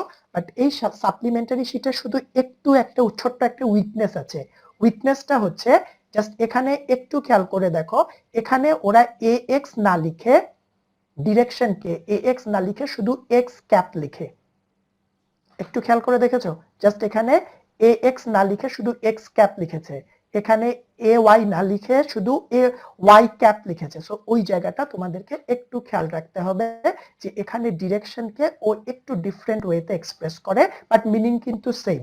দ্যাট ইজ এখানে এ আর মানে হচ্ছে বেসিক্যালি আর ভেক্টর, আর এর উপরে cap, sir Clear? Unit vector, আর এর ইউনিট ভেক্টর। আর এর ইউনিট Unit ভেক্টর, তুমি যেটাকে সে নরমালি এ আর বলো সেটাকে সে আর এর আর বলতেছে, শুধু আর আর আর এর আর ক্যাপ বলে, এই মিনিং কিন্তু সেম। সো এটা কি সবাই বুঝতে পারছো? ওকে ফাইন, তাহলে এবার চলে আসো। সো আমরা যখন যে ডাইভারজেন্স করব, সো আমাদের এবার এই রোটা দরকার হবে, কারণ আমাকে ডাইভারজেন্স করতে পারতে হবে। So now will be needed that. So আমরা করি, করতে গিয়ে প্রবলেম হলে তখন আমরা আসবো। Let's take a problem. So সবাই খাতার মধ্যে চলে যাও, দেখাইতে হবে যে তুমি লিখতেছো, খালি শুনতেছো না। তাহলে চলে আসো। If electric field is expressed in Cartesian system as this, 3xy square ax plus 2yz ay plus y az, then determine the charge density at 2, 5, 10 if the electric field lines are passing through material having epsilon r20। তাহলে question খুবই straight forward, that is electric field দেয়া আছে এবং বলেও দেয়া আছে Cartesian, but বলে না এক্স ওয়াই জেড থাকে, সেই সিস্টেম কার্টেসিয়ান না হয়ে অন্য কিছু হওয়ার কোনো সুযোগ নাই। তাহলে the electric field is given as 3xy square ax plus 2xy z ay plus y az। এবার আমাকে কি বের করতে বলা হচ্ছে? তার মানে রো বের করতে বলা হচ্ছে। What will be the rho? So what will be the rho at 2 minus lines are passing through a material of epsilon r20। So electric field line গুলো এমন মেটেরিয়ালে যাচ্ছে which is not vacuum or air, rather a certain material which are having epsilon r20। তাহলে ই দেওয়া আছে, rho বের করতে হবে। তাহলে তুমি তোমার ফর্মুলায় চলে যাও, তাহলে আমাদের ফার্স্ট পস্টুলেটটা দরকার হবে। So we will be needed this formula, that means divergence of electric field is equal to charge density, but unit match করে না, that's why আমাদের এখানে মিডিয়াম প্যারামিটার দিয়ে ইউনিটটাকে কম্পেনসেট করতে হয়। তাহলে এবার চলে আসো। সো এখান থেকে আমাকে রো বের করতে হবে। So if I want to determine rho, so that will be epsilon r epsilon naught into divergence of electric field। তাহলে ফার্স্টে আমি ডাইভারজেন্স বের করি। So divergence of electric field. এবার যদি বের করতে চাই তাহলে ডাইভারজেন্স কিভাবে করতে হয় সেটা জানা থাকতে হবে, বাট সেটা তোমার জানা থাকা লাগবে না, কারণ আমি তোমাকে সাপ্লিমেন্টারিটা দিয়ে দিব। সো তোমার শুধুমাত্র ফর্মুলা দেখে দেখে উঠাইতে হবে। ডাইভারজেন্স করতে চাই, বাট কোন সিস্টেমে করতে চাই? কার্টেসিয়ানে করতে চাই। তাহলে কার্টেসিয়ানে যদি এ ডাইভারজেন্স করা হয় তখন এইটা পাওয়া যায়। তাহলে আমরা এই ফর্মুলাটা আগে দেখে দেখে লিখি, এবং যেহেতু প্রথমবার করছো সো আমি একটু ধীরে ধীরে আগাচ্ছে। কই গেল? সো আমাদের ফর্মুলায় তুমি শীটটা যদি দেখো তাহলে ওখানে এরকম আছে, divergence of A is equal to del A X plus del ay del y plus del az del z। এখন প্রথমে আমাকে বলো ax মানে কি? কেউ কি এটা দেখে বুঝতে পেরেছো এক্স Sir. মানে কি? Sir 3xy square 3xy square, very good. তাহলে ax মানে হচ্ছে আমার a ভেক্টরের x coefficient component, x coefficient, very good. তাহলে এবার এটাকে আমরা ইলেকট্রিক ফিল্ডের রেসপেক্টে লিখি, তাহলে এ তো হবে না, আমি ই ভেক্টরের করছি। So del ex del x plus del ey del y plus del, তাহলে এবার চলে আসো ex, জাস্ট আমি ইচ্ছা করে ভেঙে ভেঙে করছি, পরীক্ষায় তুমি একবারে করে দিও, তোমরা অনেকেই এটা বুঝতে পেরেছো, সো তারা একবারে করে ফেলো। ex মানে হচ্ছে ই ভেক্টরের x কোএফিসিয়েন্ট, দ্যাট ইজ এই ভেক্টরটাকে যদি আমি ই ভেঙে লিখি তাহলে জিনিসটা এরকম হয় ex ax plus ey ay plus ez az। তাহলে এখান থেকে আমি বলতে পারি ex মানে হচ্ছে 3xy স্কয়ার। তো এখানে তোমাদের একটা ভুলের কথা বলে দিই, কারণ এটা আমি পরীক্ষার খাতায় বারবার পাই, তোমরা এইটা শুদ্ধা নিয়ে চলে আসো। ex এর মধ্যে কিন্তু কোনো ডিরেকশন নাই, ex x বরাবর কম্পোনেন্টের মান, সো এই জায়গাটা একটু খেয়াল করবা। ex মানে হচ্ছে x বরাবর কম্পোনেন্টের মান। Roll number 54, question. স্যার ওই সাপ্লিমেন্টারি শীট থেকে যে সূত্রটা নিলাম ওটার সাথে স্যার কিভাবে মিলিয়ে লিখলেন এটা ধরতে পারি নাই স্যার। আচ্ছা, কিভাবে মিলিয়ে লিখলাম সেটা, ওকে ফাইন, চলে আসো। সো এবার সাপ্লিমেন্টারি 54 দেখতে পাচ্ছ। সো তোমার ডাইভারজেন্স দরকার, সো আমার ডাইভারজেন্স দরকার। সো আমি ডাইভারজেন্স কোন সিস্টেমে দরকার? কার্টেশিয়ান সিস্টেমে দরকার। সো আমি কার্টেশিয়ান সিস্টেমে ডাইভারজেন্স করতে চাচ্ছি, তাহলে কার্টেশিয়ান সিস্টেমে ডাইভারজেন্সের ফর্মুলা এটা। তাহলে আমি জাস্ট দেখে দেখে ফর্মুলাটা উঠাইলাম। সো আমি দেখে দেখে ফর্মুলাটা উঠাইলে এটা হয়। সো বাট এখানে কাকে ডাইভারজেন্স করা হয়েছে? এ ভেক্টরকে ডাইভারজেন্স করা হয়েছে, বাট আমি ই ভেক্টরকে ডাইভারজেন্স করতে চাচ্ছি, তাহলে ই ভেক্টরটা বুঝতে পারছো? জাস্ট দেখে দেখে ওঠানো, আর তো কিছু না, মিরর ইমেজ করা। এরপর রোল 23। স্যার অ্যানসার কি 6x প্লাস 2xz হবে? Now you got me, because আমি আনসার জানি না, তোমরা নিজেরা একটু মিলাই নিও। ওকে ফাইন, তাহলে করে ফেলি, তাহলেই তোমরা বুঝতে পারবা। তাহলে দিস ইজ ex, তাহলে এবার চলে আসো, একটু খেয়াল রাখবা ex মানে হচ্ছে x কম্পোনেন্টের মান, দিক না। তাহলে এবার ey তে আসো, সো আমাদের ey মানে হচ্ছে 2xyz, ইয়েস, এবং ez আমাদের ez মানে হচ্ছে y। তাহলে এবার আমাদের যদি ডাইভারজেন্স অফ ই করতে হয়, তাহলে ডাইভারজেন্স অফ ই করতে হলে জাস্ট এই তিনটা অপারেশন করতে হবে। So the first operation is del ex del x। তাহলে ex কে x এর রেসপেক্টে পার্শিয়ালি ডেরিভেটিভ করো, তাহলে এটা আসবে 3y square. 3y square, very good, তাহলে আসবে 3y স্কয়ার। এরপরে প্লাস, এবার 2xz del 2xz plus 0 0, very good, এই তো। তাহলে এবার সো ডাইভারজেন্স করা হয়ে গেল। সো ডাইভারজেন্স করা যদি হয়ে যায়, জাস্ট এই মানটা এবার ফর্মুলার মধ্যে বসায় দাও, তাহলে বসাই দিলে তুমি যা পাবা, তুমি এপসাইলন আর এর মান জানো যেটা 20, তোমরা এপসাইলন নট এর মান বসাইতে ভুলে যাও, এপসাইলন নট এর কিন্তু মান আছে 8.854 ইনটু 10 টু দি পাওয়ার -12।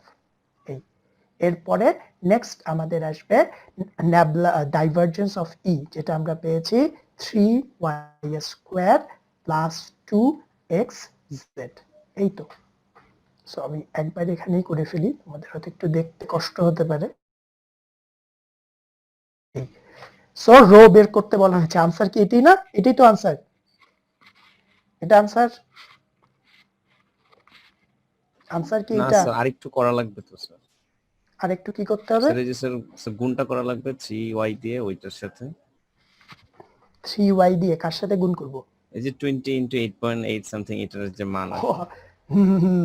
ওটা তো গুণ তুমি যে করতে পারো এটা আমি জানি। সো এখানে দেখো আরেকটু পার্ট আছে, তোমাকে চার্জ পয়েন্টের মধ্যে দিয়ে একটা পয়েন্ট দেয়া আছে, দ্যাট ইজ তোমাকে এক্সপ্রেশন বের করতে বলে না, তোমাকে পয়েন্টের মধ্যে ভ্যালু বের করতে বলছে। তাহলে এবার জাস্ট পয়েন্টটা বসাই দিবা।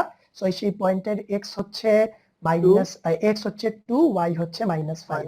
তাহলে আমরা যদি একবারে বের করি, তাহলে এখানে 20 থাকবে, এখানে 8.854 ইনটু 10 টু দি পাওয়ার -12 থাকবে। দেন এখানে আমাদের y এর মান বলে দেয়া আছে -5, তাহলে এটাকে গুণ করলে আসবে -5 স্কয়ার প্লাস হচ্ছে 2, আমাদের x হচ্ছে 2, y হচ্ছে 10। একটু কষ্ট করে দেখো, তাহলে আমাদের এই পেজই শেষ হয়ে যায়। সো তোমরা কি ব্যাপারটা বুঝতে পারছো? এটা কিন্তু খুব সহজ টাইপের প্রবলেম, বাট এই সহজ জিনিসটা বুঝে গেলে আমরা যখন এরপরে কমপ্লিকেটেড প্রবলেমে যাব তোমার কষ্ট হবে না। সো এই প্রবলেমটা সবাই একটু ঠান্ডা মাথায় চেক করো, চেক করে বলো কোথাও কোনো ইস্যুজ আছে কিনা। Roll number 99। স্যার ওই লাস্ট লাইনটা স্যার একটু যদি আরেকবার দেখেন। লাস্ট লাইন কি? এই জায়গায় এরপর থেকে এরপরে। ওকে, জাস্ট কোয়েশ্চেনটা খেয়াল করো। আমরা এইটুকু পর্যন্ত যা বের করলাম, রোল 99 একটু খেয়াল করো, সেটা হচ্ছে আমরা এইটুকু পর্যন্ত যা বের করেছি সেটা basically the expression of charge. But আমাকে কিন্তু এক্সপ্রেশন বের করতে বলে নাই, জাস্ট খেয়াল করে দেখো চার্জ ডেনসিটি একটা পার্টিকুলার পয়েন্টের জন্য বের করতে বলেছে। তার মানে আমাকে চার্জ ডেনসিটির ভ্যালু বের করতে বলা হচ্ছে একটা পার্টিকুলার পয়েন্টের জন্য। তাহলে সেই পয়েন্টটা কত? 2 - 5 10। তুমি কার্টেসিয়ান কোঅর্ডিনেটে আছো, তাহলে জি x স্যার, মানে বুঝতে কত? পারছি। ঠিক আছে, ওকে ফাইন, অলরাইট।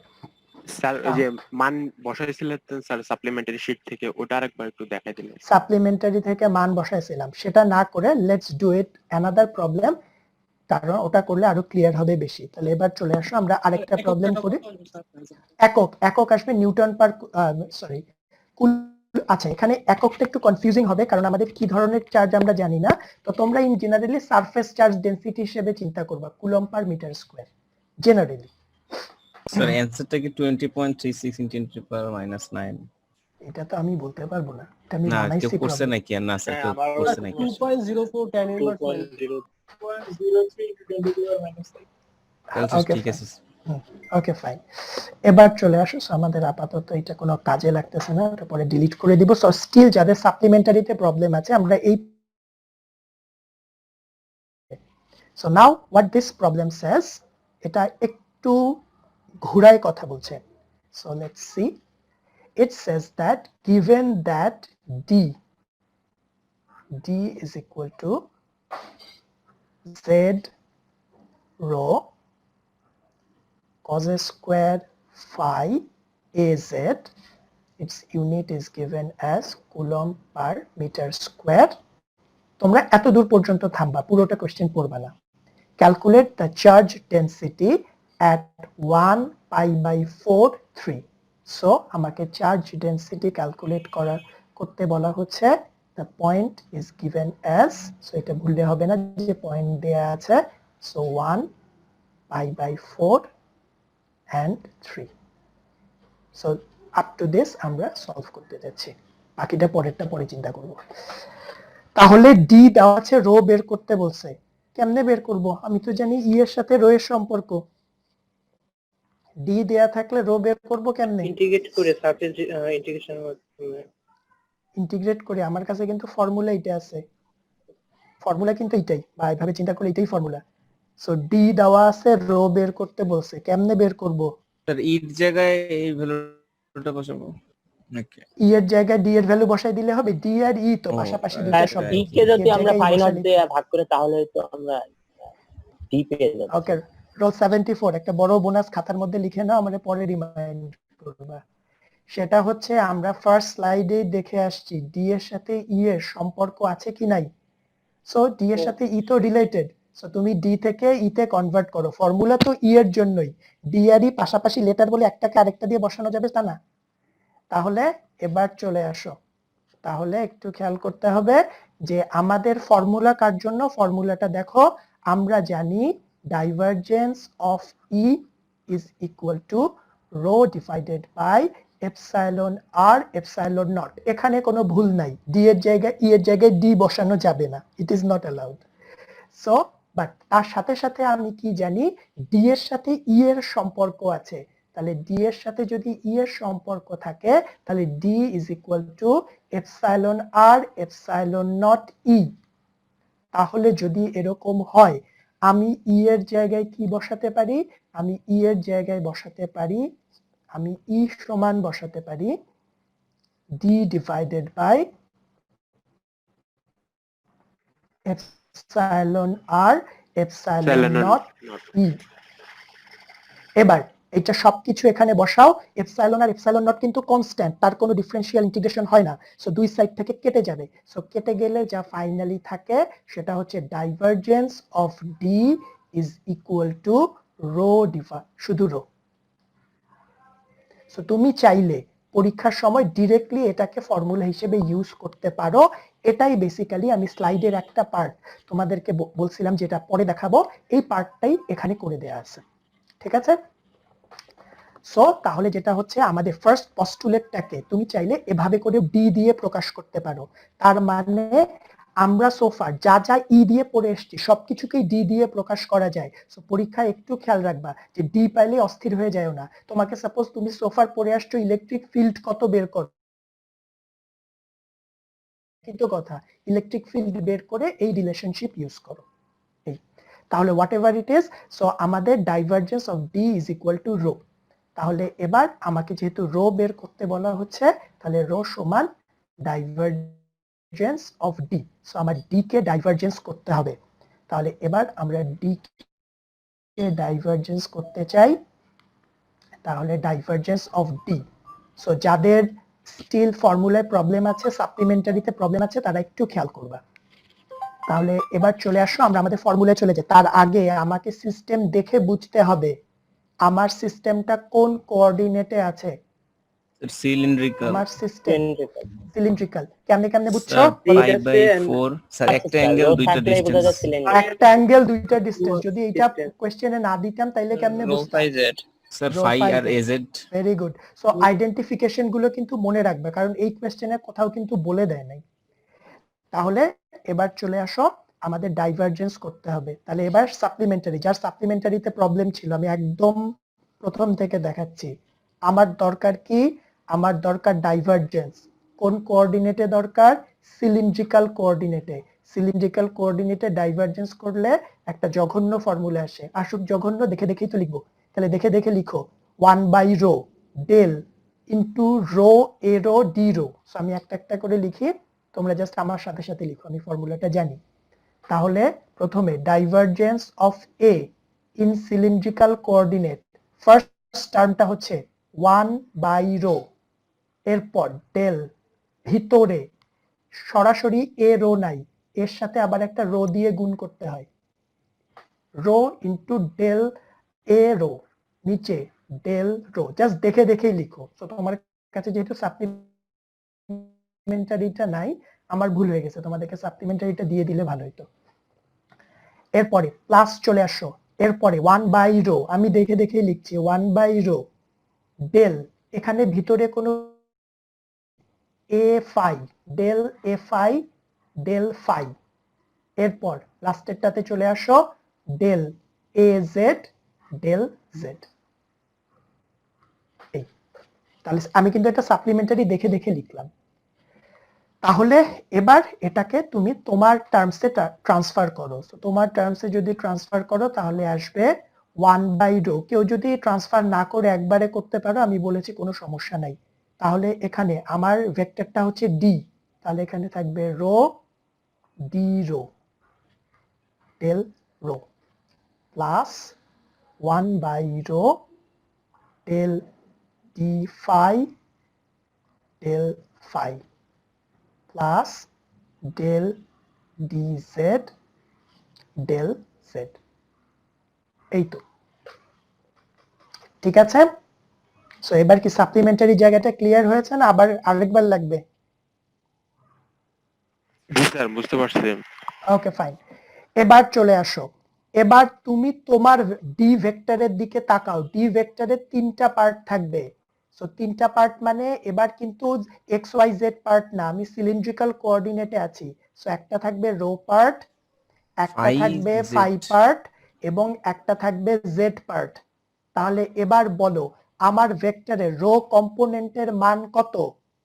রো কম্পোনেন্টের মান 0। রো কম্পোনেন্টের মান 0, কারণ কোনো রো কম্পোনেন্ট নাই। বলো ফাই কম্পোনেন্ট কত? 0 sir. Phi component 0, very good. Z component কত? জেড কম্পোনেন্টের মান কত? Z z z rho cos square phi.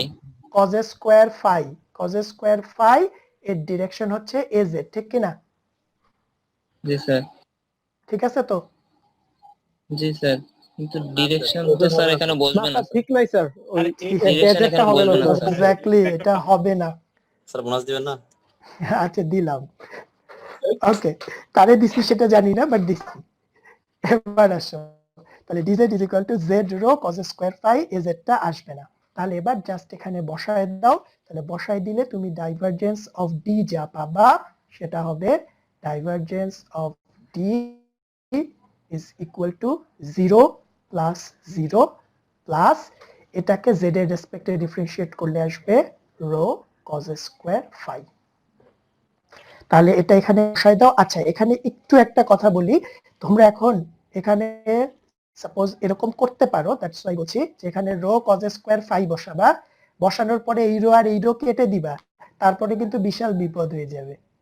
So এই কারণে এই চার্জ ডেনসিটিকে অন্য কিছু দিয়ে প্রকাশ করো যাতে দুইটা আলাদা থাকে, আদারওয়াইজ এটা একটু তোমার জন্য পরে ডিফিকাল্ট হয়ে যাবে। যে রো রো তো কেটে দিতে পারতাম, বাট এই রো আর এই রো কিন্তু সেম না। এই রো মানে রেডিয়াস আর এই রো মানে হচ্ছে তোমার চার্জ ডেনসিটি। সো এই কারণে এটাকে রো প্রাইম প্রকাশ করো। তাহলে বলো স্যার, এই যে এখানে মানে ডিজেড এর মানটা বসাইছেন স্যার, এখানে তো নিচে ডেল জেডও ছিল স্যার। হ্যাঁ হ্যাঁ, ডেল জেড ডিজেড এর মান বসাই নাই তো, ডিজেড কে জেড এর রেসপেক্টে ডিফারেন্সিয়েট করছি, ঠিক আছে? তাহলে তাহলে রো প্রাইম সমান আসলো এটা। তাহলে এবার আমাদের জাস্ট ওইটা বসাই দিলে আমাদের রেজাল্ট চলে আসবে। আমাদের রো এর মান দেয়া আছে 1 আর cos স্কয়ার ফাই, ফাই মানে হচ্ছে π/4। সো এটা বসালে যা আসে এত, বাট এটার ইউনিট কিন্তু খুবই ডেফিনিট, তার কারণ আমাদের ডি এর ইউনিট দেয়া কুলম্ব পার মিটার স্কয়ার, তাহলে এটা হবে coulomb per metre square. So এত দূর পর্যন্ত কি সবাই বুঝতে পারছো? ঠান্ডা মাথায় একবার চেক করো, চেক করে বলো কোথাও কোনো কনফিউশন আছে কিনা। স্যার, রো এর উপর প্রাইম দিলাম কেন? রো এর উপর প্রাইম দিলাম কেন, তার কারণ হচ্ছে তোমার দুইটা রো হয়ে যাচ্ছে, বাট দুইটা রোর মিনিং আলাদা। আমার এখানে যেই রোটা আছে সেটা বোঝাচ্ছে রেডিয়াস, আর আমার ফর্মুলার রো বোঝাচ্ছে চার্জ ডেনসিটি। সো দুইটাকে সেপারেট করার জন্য। স্যার আগের ম্যাথটা যে করলাম কার্টেসিয়ান একটা, ওইটার ইউনিট কি হবে স্যার? ওটার ইউনিট তোমরা যা খুশি দিতে পারো, বাট যদি কিছু মাথায় না থাকে কুলম্ব পার মিটার স্কয়ার দিবা, কারণ এখান থেকে ডিরেক্টলি বোঝা যায় না যে ইউনিটটা কি দিতে হবে। এখানে যেরকম আমরা ডিরেক্টলি বুঝতে পারছি যে কুলম্ব পার মিটার স্কয়ার দিতে হবে, ওখান থেকে ডিরেক্টলি বোঝা যাচ্ছে না। সো এইটুকু পর্যন্ত, এটা আগে এই প্রবলেমটা চেক করো, দ্যাট ইজ আমরা পুরোটা শেষ করিনি, সেকেন্ড পার্টটাতে পরে আসছে। সো এইটুকু পর্যন্ত কারো কোনো প্রবলেম আছে কিনা? রোল আর ওই যে sir del divergence E vector rho by E আর ইপসিলন 0 ইপসিলন আর ইপসিলন 0 এই পার্ট এই পার্টটা আসছে, আমরা একদম ফার্স্ট যে স্লাইডটা পড়ছিলাম যখন মনে হয় তুমি ছিল না, এই পার্টটা থেকে যে ডি এর সাথে ই এর সম্পর্ক আছে। সো ডি এর সাথে ই এর সম্পর্ক হচ্ছে এটা, D is equal to epsilon R epsilon naught ই।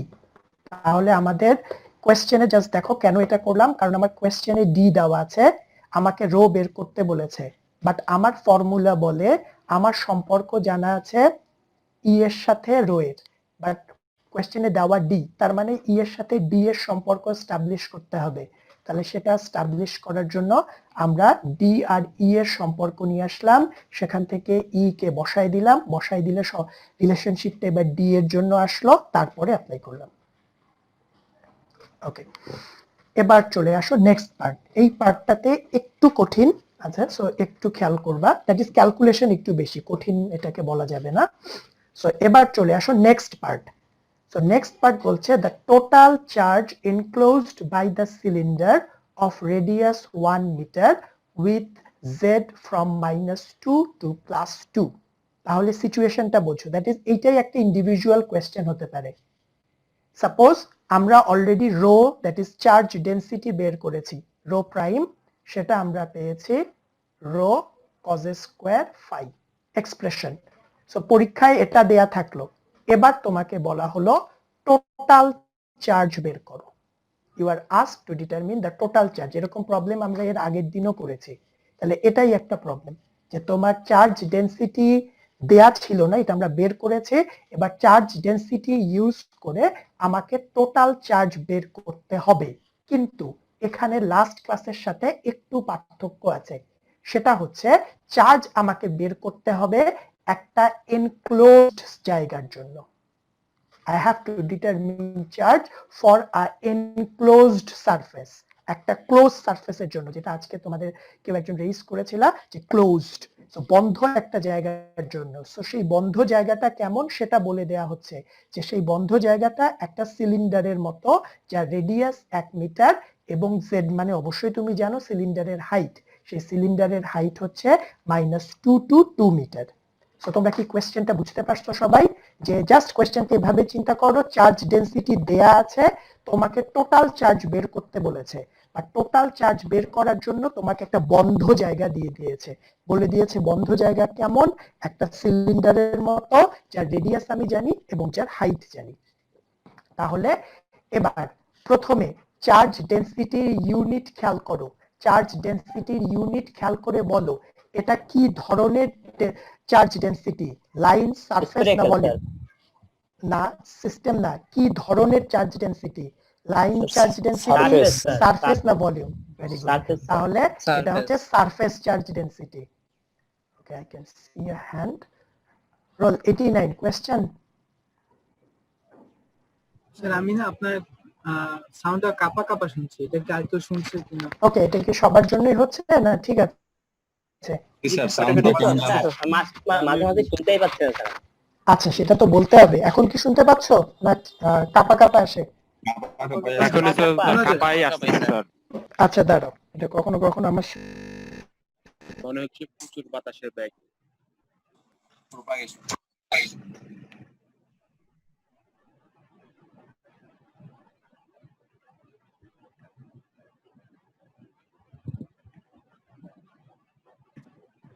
ওকে, দাঁড়াও আমি তাহলে আমার সিস্টেমটা একটু চেক করে আসি।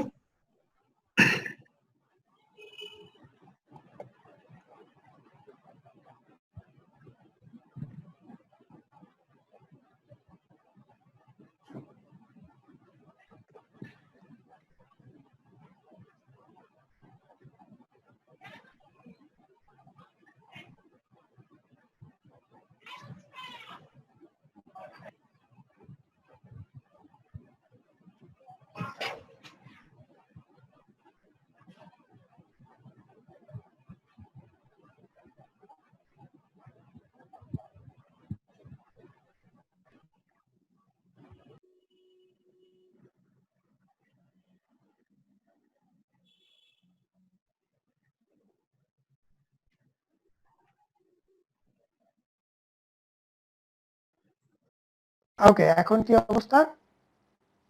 স্যার ওকে, ঠিক আছে স্যার। ঠিক আছে, ওকে ফাইন। সো এরকম যখন হয় তখন আমাকে একটু বলবা, কারণ আমার হেডফোনটা মাঝে মধ্যে একটু ঝামেলা করে অনেকক্ষণ ধরে ইউজ করলে। ওকে, তাহলে চলে আসো, আমরা আমাদের প্রবলেমে চলে আসি। ওকে, তাহলে তোমরা প্রবলেমটা বুঝতে পারছো যে আমাদের রো চার্জ ডেনসিটি দেওয়া আছে, আমাকে টোটাল চার্জ বের করতে বলেছে, বাট একটু পার্থক্য আছে, সেটা হচ্ছে যে আমাকে ক্লোজড জায়গার জন্য চার্জ বের করতে বলা হচ্ছে।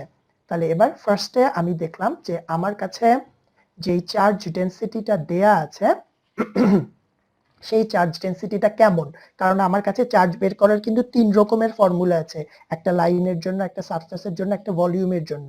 সো আমাকে প্রথমে আইডেন্টিফাই করতে হবে যে আমার চার্জ ডেনসিটিটা কেমন। তাহলে এখান থেকে আমরা দেখলাম আমার চার্জ ডেনসিটিটা সারফেস চার্জ ডেনসিটি। এবার লাস্ট ক্লাসের ফর্মুলায় চলে যাও, আমাদের ফর্মুলা হচ্ছে টোটাল চার্জ সারফেস চার্জ ডেনসিটির জন্য রো এস ডিএস, এটা গত ক্লাসের ফর্মুলা। তাহলে রো এস এর সারফেস ইন্টিগ্রেশন করলে টোটাল চার্জ পাওয়া যায়। কিন্তু এবার ছোট্ট একটা কথা আছে, সেটা হচ্ছে যেহেতু এটা ক্লোজড, এই কারণে আমাকে এই ইন্টিগ্রেশনটা পুরো সারফেসের জন্য করতে হবে। এই গোলটার আর কোনো মানে নাই, এই গোলটার একটাই মানে, আমাকে ইন্টিগ্রেশনটা পুরো সারফেস জুড়ে করতে হবে, কোনো জায়গা বাদ দিতে পারবো না, এই হচ্ছে কথা। তাহলে এরকম যদি করি, তাহলে এবার তুমি চলে আসো যে তোমার কাছে রো আছে বা ডিএস গুলো লাগবে, তাহলে ডিএস গুলো বের করার জন্য তুমি তোমার অবজেক্টটা চিন্তা করো। তোমার অবজেক্টটা হচ্ছে একটা সিলিন্ডার, একটা বলতো এরকম একটা সিলিন্ডারের কয় ধরনের সারফেস থাকে? এরকম একটা 106 এরকম একটা সিলিন্ডারের কয় ধরনের সারফেস থাকে?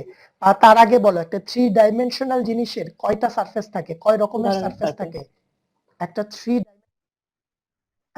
3 ডাইমেনশনাল জিনিসের কত রকমের সারফেস থাকে? তিনটেই হবে। তিনটাই হবে, 3 রকমেরই থাকে। বাট তোমাদেরকে আমি বলছিলাম যে একটা সিলিন্ডার কাটা না হয়, রোল 110, থ্যাংক ইউ, একটা সিলিন্ডার যখন কাটা না হয় তখন তার শুধুমাত্র 2 রকমের সারফেস থাকে, একটা হচ্ছে এইটা আর এইটা, এইটা তো একই সারফেস ঠিক কি না? তাহলে একটা এইটা আরেকটা এইটা, 2 রকমের সারফেস থাকে। তাহলে থার্ড সারফেস থাকে না, কারণ থার্ড সারফেস থাকার জন্য সিলিন্ডারটা কাটতে হয়।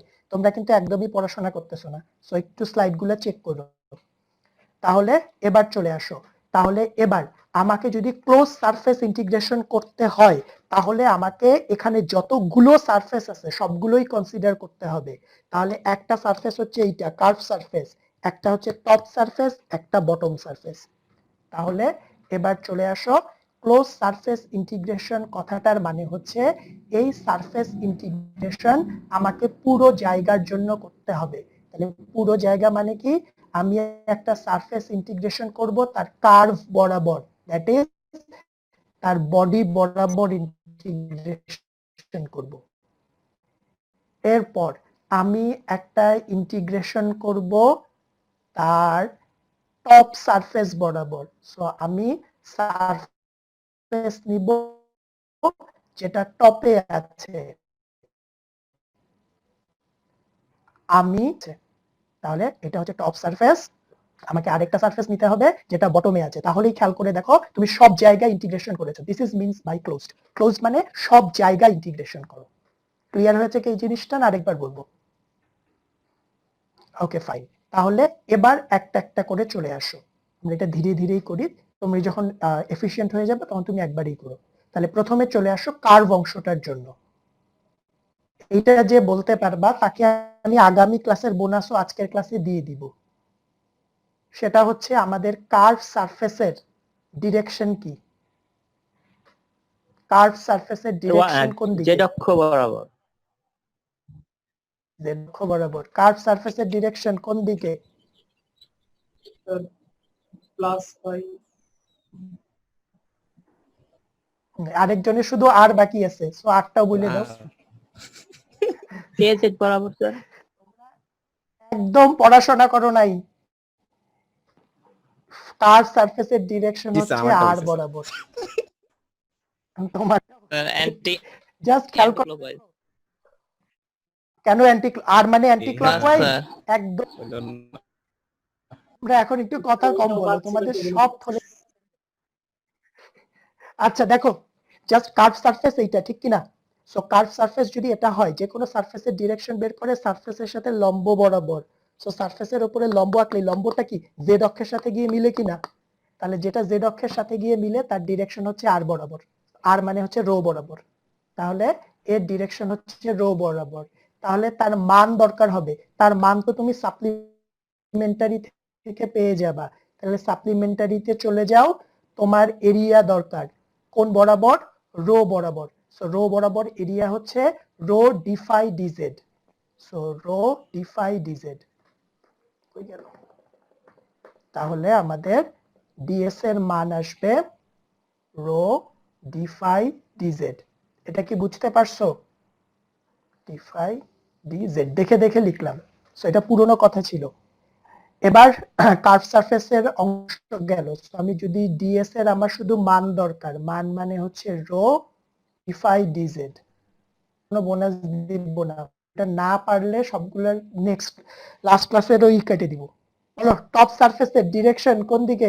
স্যার এইটা জেড বরাবর স্যার। স্যার এটা জেড এটা বরাবর। জেড মাস্ট, এটা জেড বরাবর স্যার। সেটাই তো বললাম যে সবাই না, এইটাতে সবাই গত ক্লাসের অ্যাটেন্ডেন্সে বেঁচে গেছো। এবার আসো, তো এবার টপ সারফেস, তাহলে টপ সারফেসের মান দরকার হবে। সো আবার তুমি সাপ্লিমেন্টারিতে চলে যাও, গেলাম। আমার এবার দরকার সেই সারফেস যেটার ডিরেকশন জেড বরাবর, তাহলে তার মান আসে rho D rho d phi. তাহলে তার মান আসে rho D rho d phi. আমার তো শুধুমাত্র মানটা লাগবে, সেটা আসবে রো ডি ফাই। আমি এখানেই লিখি, তাহলে আমাদের সারফেস গুলো এখানেই চলে আসবে। কেউ কি বলতে পারবা বটম সারফেসের ডিরেকশন কোন দিকে? এটাও Z sir, negative. Negative Z, very good. তাহলে ডিএস সমান আসবে নেগেটিভ এজেড, তার কারণ বটম সারফেসে তুমি পারপেন্ডিকুলার ড্র করলে নিচের দিকে যায়। তাহলে এবার তার মান আসবে রো ডি ফাই। বাট আমার এখানে আসলে লেখার জায়গা নেই, একটু কষ্ট করে দেখো, তাহলে আমাদের সবকিছু এখানেই চলে আসে। আমার বটম সারফেসের মান লাগবে। বটম সারফেসের মান বলো তো, মান কত? মাইনাস রো ডি ফাই, ঠিক কি না? ঠিক আছে না? Minus d rho d phi, ঠিক আছে তো? জি স্যার। না স্যার, মাইনাস হবে না তো, মাইনাস হবে না, কেন? দুইটাই সেম হবে। মানের মাইনাস হয়, মানের না। মাইনাস থাকে। স্যার আসলে অনেক। তাহলে সারফেস গুলো বের করা দেখছো, আমরা কার্ভ সারফেসে ডিএস বের করলাম, টপেরটা বের করলাম, বটমেরটা বের করলাম। এবার জাস্ট বসাই দিয়ে ইন্টিগ্রেশন করতে হবে। সো তোমাদের জন্য কিন্তু এই জায়গাটাই সবচেয়ে বড় চ্যালেঞ্জ। এই কারণে আমি তোমাদের সাপ্লিমেন্টারি ক্লাসগুলোতে এগুলো ভেঙে ভেঙে পড়াইছি এবং তোমরা কিছুই পড়ো নাই। সো যতক্ষণ পর্যন্ত তুমি নিজে না প্র্যাকটিস করবে, তোমরা এগুলো কোনোদিনও পারবে না, ট্রাস্ট মি। তাহলে এবার এই সবকিছুর মান এখানে বসায় দাও। তাহলে আচ্ছা, আমার এখানে জায়গা নেই, দাঁড়া আমি আরেকটা স্লাইড নিয়ে নেই।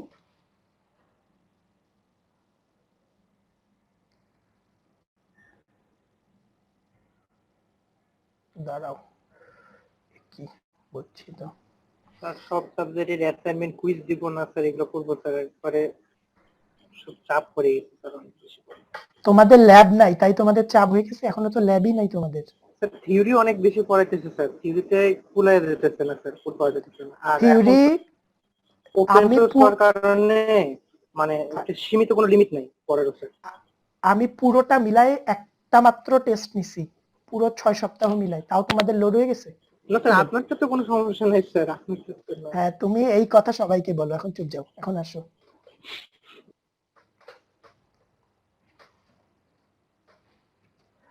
অলরাইট, চলে আসো। সোফা যা করছো, এখন থেকে প্র্যাকটিস করো, আদারওয়াইজ প্রবলেম আছে। ওকে, তাহলে এবার চলে আসো। জাস্ট এখন কিছুই না, যখন তোমার সারফেস গুলো আইডেন্টিফাই করা হয়ে গেছে, জাস্ট এবার মানগুলো বসাই দাও এখানে। তাহলে খুব বেশি কোয়েশ্চেন নিতে পারছি না, কারণ আমার ইমিডিয়েট আরেকটা ক্লাস আছে। তাহলে কিউ জাস্ট আমি একবার একটু দেখাই দিই, তাহলে তোমরা নিজেরা শেষ করতে পারবা। রো এস মানে হচ্ছে রো কজ স্কোয়ার ফাই। প্রথম অংশটার জন্য, প্রথম অংশটা কার্ভড অংশে ডিএস কত পেয়েছি? Rho d phi d z, rho d phi d z. খুব তাড়াতাড়ি বলো, এই অংশকে কয়বার ইন্টিগ্রেট করতে হবে? 3 বার। 3 বার? দুইবার স্যার, দুইবার ডিফাই ডিজেড। দুইবার। একটা হচ্ছে ফাই বরাবর, একটা হচ্ছে জেড বরাবর। এটা গেল প্রথম। আমরা লিমিট পরে বসাচ্ছি। পরের অংশটাতে আসো। পরের অংশটা টপ বরাবর, রো তো সেম, তাহলে রো কজ স্কোয়ার ফাই। আমার ডিএস লাগবে, ডিএস দেওয়া আছে রো ডিফাই ডিজেড, রো না সরি ডিএস আমরা পেয়েছি টপের জন্য, রো ডিফাই, রো ডিফাই। কয়বার ইন্টিগ্রেট করতে হবে? 2 বার। বাট একবার হচ্ছে রো বরাবর, একটা হচ্ছে ফাই বরাবর। এরপরে নেক্সট থাকে হচ্ছে আবার একই আসবে, দেখবা দুইটাই সেম, কারণ কোনো পার্থক্য নেই, ডি ফাই। এবার খুব তাড়াতাড়ি লিমিট গুলো বসাও, আমার একটা ক্লাস শুরু হয়ে গেছে। বলো ফাইয়ের লিমিট কি হবে? পুরো একটা সিলিন্ডার, ফাইয়ের লিমিট কি হবে? স্যার 360। ফাই মানে হচ্ছে ঘুরে 360, তাহলে 0 থেকে 2 পাই। বলো জেড এর লিমিট কি হবে? জেড মানে হচ্ছে হাইট। স্যার -2 থেকে 2। ভেরি গুড, -2 থেকে 2। ঠিক একইভাবে ফাইয়ের লিমিট 0 থেকে 2 পাই, রেডিয়াস হচ্ছে 0 থেকে 1, কারণ আমার এখানে বলে দেয়া নাই যে সিলিন্ডারটা সলিড না হলো, সো আমি ধরে নিব সলিড। তাহলে 0 থেকে 1, তাহলে 0 থেকে 2 পাই, 0 থেকে 1। সো স্টিল আমি অনেক তাড়াতাড়ি আজকে শেষ করছি, আজকে আর কোয়েশ্চেন নিচ্ছি না। যাদের প্রবলেম আছে তারা আমার সাথে কনসালটেশন আওয়ারে বসবা। Okay fine, thank you very much. অথবা কালকে পরীক্ষার পরে বসতে পারো, ক্লাস টেস্টের পরে। ওকে, থ্যাংক ইউ। স্যার ইয়েগুলো দেওয়া লাগবে না স্যার? আজকে ক্লাসের ইয়ে রয়েছে স্যার। হ্যাঁ, আজকে ক্লাসেরটা দিবা, আগামী ক্লাসে দিও। স্যার আমি তো সেকশন থেকে আসছি স্যার, আমরা কি করব? তুমি কি করবে মানে কি? আমরা কোথায় এটা সাবমিট করে দেব? ও আচ্ছা ঠিক আছে, আজকে আপাতত লাগবে না, নেক্সট ক্লাসে নিবে। ক্লাসেরটা স্যার আজকে সাবমিট করতে হবে না স্যার? না থাক, আজকে তো লাগবে না, নেক্সট ক্লাসে। জি স্যার, থাক স্যার। আচ্ছা ঠিক আছে। আচ্ছা ঠিক আছে, ওকে, আসসালামু আলাইকুম স্যার।